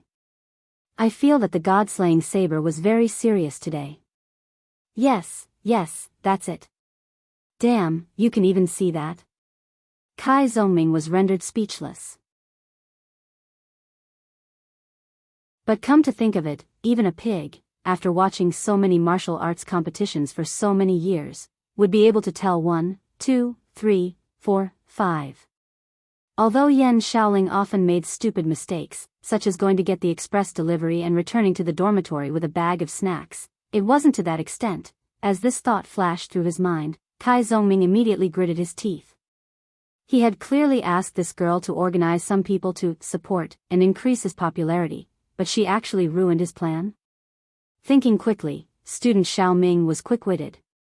He organized his thoughts and said, carelessness and underestimation don't only refer to the competition, but also the preparation before. The god-slaying saber was indeed fully focused and used all he had learned, but he obviously wasn't on guard against Lu Cheng's sudden killer move. Isn't this a sign of not paying enough attention and not understanding more? It's just like when we were studying. Other than a few who have already become immortals and don't care about grades, most people are still very focused and serious during exams. Whether it's doing the homework by themselves, passing notes, asking questions in the competition, or asking for help outside the competition, they've done their best. But what about before the exam? How many of the students actually did their revision in earnest? How many students didn't get distracted in class, didn't whisper to each other, and listened attentively to the end, understanding everything completely? Speaking of which, I remember a student who was very serious during exams. But on the day of the exam, he didn't even know what he was going to be tested on. He even missed the time. The god-slaying saber situation is similar to this. After Kai Zongming finished speaking, seeing that no one refuted and that most agreed with him, he couldn't help but heave a sigh of relief. He was deeply impressed by his improvisation. TSK, no one noticed the loophole in my logic. They were all reminded of their beautiful memories or their youthful lives. Lu Yongyuan wasn't on guard against the killer move because he didn't pay enough attention and didn't understand his opponent well enough. It's more likely that he didn't know. Based on my understanding of Cheng, this is his latest invention and he hasn't used it before. When my eloquence is strong, even I find it terrifying. At this moment, another audience member asked, didn't the god-slaying saber admit defeat too easily? In that situation, he still had the strength to fight back. This is a difficult question, but it's not a problem for me. Kai Zongming chuckled and quickly switched to another interface. He skimmed through the relevant answers of the professional commentators to verify his own opinion. This was what he had been doing before, so he didn't delay for more than a few seconds before explaining, the situation just now was a game, a variant of the prisoner's dilemma. Sigh, some students said that it wasn't at all, but in my opinion, it's all the same. Don't worry about these details. The situation back then was that if Lu Yongyuan used his saber aura first and used the recoil to escape from the magma, Lu Qing could take advantage of the time when he had used up all his energy and hadn't regenerated enough to shoot him down with Lord Emperor's purple flame, not giving him a chance to use his saber aura and recoil. However, if Lu Yongyuan wanted to wait for Lu Qing to make the first move and use his saber aura to split the purple flame and block and recoil, he would have to wait patiently for his opponent to make the first move. Lu Qing could wait, but Lu Yongyuan couldn't. If he waited any longer, he would fall into the magma. The only way to escape was to have the ability to change direction a few times in midair. Lu Yongyuan did it twice before, but after using Dark Devouring Virokana, Descent of Eternal Night, it seemed like he couldn't use it for a while. After such a game, it was natural for him to admit defeat. Wow, the host is so professional. Good analysis. He's my idol. He's so handsome. He's so funny. As the bullet screen slid past, Kai Zongming couldn't help but cover his face. Yan Shaoling, what kind of people did you find? Isn't this a little too exaggerated? I was wrong. I actually believed that you could do it well. At this moment, the poison milk hierarch, Yi Xiaowei, who had been in a daze since the end of the competition, finally came to his senses. He realized that the cup of water he was drinking wasn't aimed properly and had wet his chin and clothes. I was wondering why it was so cold. He Xiaowei put down the cup and took a few pieces of tissue paper to wipe it clean. After he was done, his eyes flashed with residual shock and gradually increasing excitement. He began to consider the content of his Weibo post. When the legendary twins stepped onto the stage of physical invulnerability, I was still a child. Yes, a child of 18 or 19 years old. I didn't have enough clarity and maturity, but now, am I witnessing the dawn of a new era? The Wisdom King who had already won 2 titles, Lu Cheng who was improving at a terrifying speed, Peng Liyun and Ren Li who were desperately trying to catch up, King of Swords and the others who were gradually fading out of the professional scene, Dong Baxian and Lu Yongyuan who were still in their prime, Dragon King and Warrior Sage who had been on the verge of a breakthrough for a few years. After a moment of silence, He Xiaowei typed a few words in the box. We can look forward to Lu Cheng getting a title in the next year or 2. I'm witnessing the dawn of a new era. Standing at the edge of the lava lake, Lu Yongyuan watched Lu Cheng's back as he left. He narrowed his eyes slightly and hid all his emotions. He must have used what he learned from the restriction sect, clear jade chapters. If I had seriously asked my friends in the military, even if I couldn't figure out what he learned, I would have known that he was qualified to learn the restriction sect, clear jade chapters. I would have been on my guard, but no matter what, he's already an opponent I have to take seriously. After a while, Lu Yongyuan, with his meticulous hairstyle, turned and walked towards the away team's changing room. Under the illumination of the flames, his back seemed bleak. The closer Lu Cheng got to the Longhu changing room, the weaker he felt. If he hadn't defeated Kori Karasawa so quickly, he would have lost. Amidst the cheers, he saw the martial arts fanatic, Guojia, walking out quickly with a disappointed expression. In the changing room, Empress Luo shook her head helplessly. She said to Coach Lu Yen, "Your plan is ruined." What? Lu Yen didn't react immediately. Ning Zidong's lips twitched. You said that you wanted her to go on stage under pressure to train. Well, there's no pressure now. Guojia and Zhu Xiaoyun were both second pin. Even if they were slightly weaker and lost the match, there were still big shots behind them. Lu Yen fell silent. After a long while, he muttered to himself, how would I know this would happen?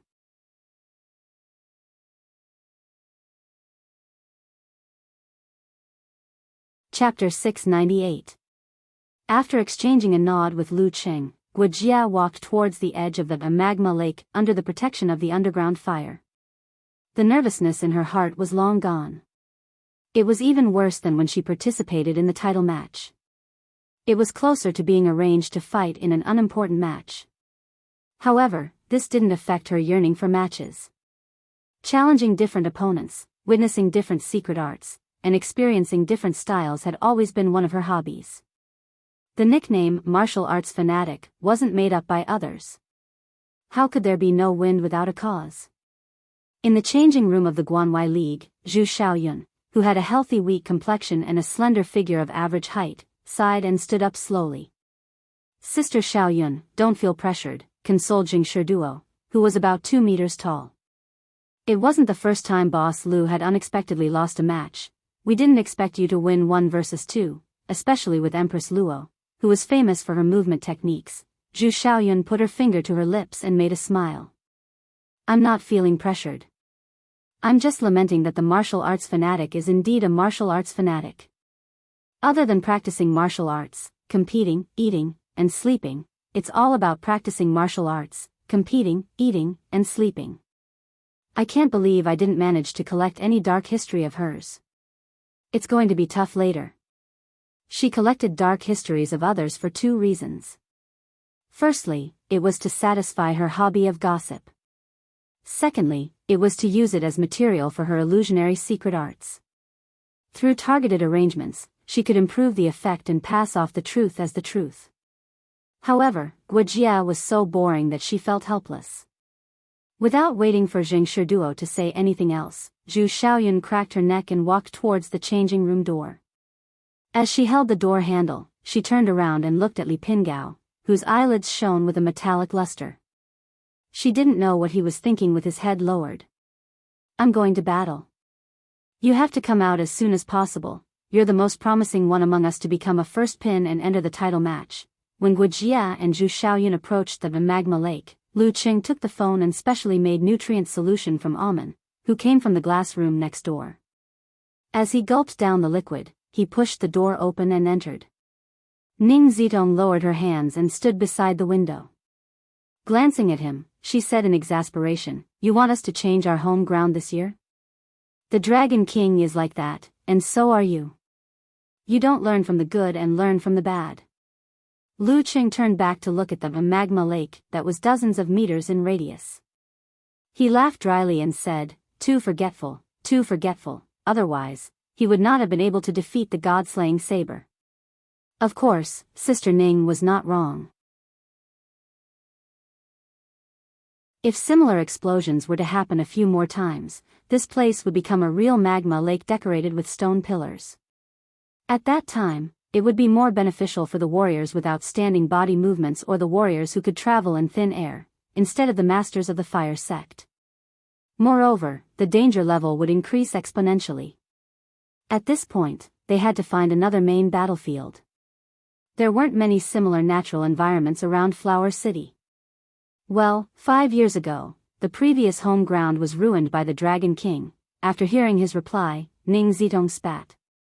Both of you are so good at tearing down houses. If you get the title of king in the future, I suggest you call yourself Demolition King. Lu Qing was experienced and did not attempt to reason with Empress Luo or argue about his nickname. He only laughed and retreated back to his seat. He put the empty bottle of nutrient solution aside, turned on his phone, and looked at the compliments sent by his little fairy. He smiled happily and complacently as he said, covering his face and sighing expression, I was criticized by Empress Luo as soon as I returned to the changing room. She said I'm an expert at tearing down houses. Because his left fist was severely injured, he put his phone on his lap and typed with one hand. Yan Zhika was still immersed in the excitement of her husband defeating the god-slaying saber at his peak. When she saw this, she was clearly stunned. Then, she pursed her lips, her dimples showing. Laughing out loud emoji, she replied, no problem. This joke is so funny. Lu Qing was slightly puzzled, but he quickly threw the thought to the back of his mind. He began to talk about the battle with Cuckoo. During the time, he controlled the details, healed his wounds, and bandaged them. At this moment, Guojia and Zhu Xiaoyun were standing at the edge of the magma lake. However, they did not look at each other through the water. The referee did not allow the staff to clean up the battlefield, and there was no way to do so. Without further ado, he raised his right hand and said, begin. Guojia was about to pounce forward and launch a ferocious attack. She practiced the fire sect, not the dark sect that Empress Luo was good at, when her vision blurred. To her surprise, she saw the graceful figure of the woman opposite her. Her footwork was ethereal and mysterious. Master? The thought flashed through her mind, and she was slightly stunned. This was her master, Empress Luo, Ning Zitong. After a moment of shock, Guojia, who had never fought with Zhu Xiaoyun before, quickly understood that this was an illusion created by her opponent. She was pretending to be her master to affect her performance. As her thoughts settled, the earth fire around Guojia suddenly surged. A strong wind blew, helping her to move faster and faster. A fist covered in flames punched out, hitting the claw of Ning Zitong that Zhu Xiaoyun had transformed into. Bam! The air current exploded. The figure rippled and soon shattered, like the bright moon in the middle of a lake that was thrown into a boulder. Fake. It's fake. A double trap. Guojia felt a chill from the side. She quickly bent her elbow and collided with a wheat-colored fist that came silently. Physical invulnerability level absolute reaction. For the rest of the match, Guojia had a feeling that her eyes, ears, mouth, nose, and mind were all deceiving her. However, she remained steadfast. Focusing on defense and mixing in area of effect attacks, she managed to hold on for more than 10 minutes. She even put Zhu Xiaoyun in a difficult position a few times. Unfortunately, Zhu Xiaoyun was indeed a genius in illusion techniques. After a long battle, she seized an opportunity to use truth as illusion to deceive her opponent's senses. When it came to close-range attacks, Guo Jie finally reacted, but she couldn't keep up with her movements.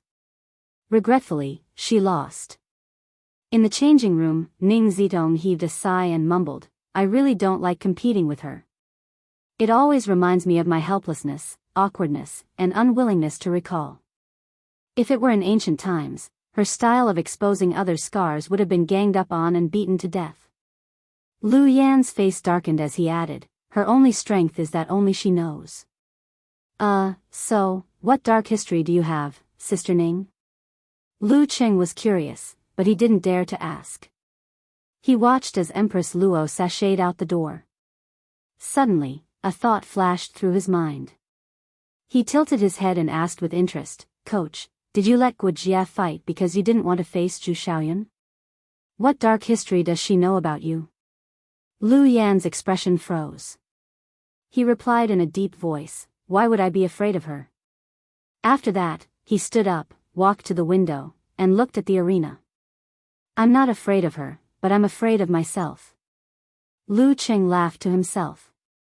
Looking at the big screen, he diverted some of his attention to heal his internal injuries. The last match was a foregone conclusion. Zhu Xiaoyun, who had expended a lot of energy, didn't last long before she was taken down by Empress Luo. The Longhu Club welcomed a new season of top-class professional matches. Of course, when Ning Zitong returned to the changing room, her face was a little sour. After a night of rest, Lu Qing, who was in a good mood, returned to the club early in the morning, ignoring his injuries. He started his recovery training. At around 8 a.m., he entered the physical invulnerability cafeteria. While going from frugal to extravagant, he instructed Amen to get breakfast. At the same time, he browsed the web portal and Weibo to read the media reports and comments. As he scanned, he saw the headlines of the day. The new generation surpasses the old. The new Longhu Club king is confirmed. The student surpasses the master. The leader of the Longhu Club for the next 10 years has appeared. The new generation surpasses the old. The leader of the next 10 years. The corner of Lu Cheng's mouth twitched as thoughts flashed through his mind. These guys are up to no good. It's as though I'm trying to usurp the throne. Why the F***ck did I think of this sentence? Are you getting carried away? Or am I, the Dragon King, too weak to lift my blade? He subconsciously looked around and suddenly rejoiced. Luckily, the Dragon King is still recuperating in the hospital. In the Longhu-affiliated hospital, the Dragon King, Chen Qitao, was slowly practicing martial arts on the balcony in his hospital gown. In the room with a floor-to-ceiling window, his phone, newspaper, and other items were placed on the table. They were either showing or flipping to the news of the match between the Longhu Club and the Guanwai League. You're tuning in to the Dreamy Love Stories YouTube channel. Don't forget to subscribe and join us on this journey to catch the most captivating stories.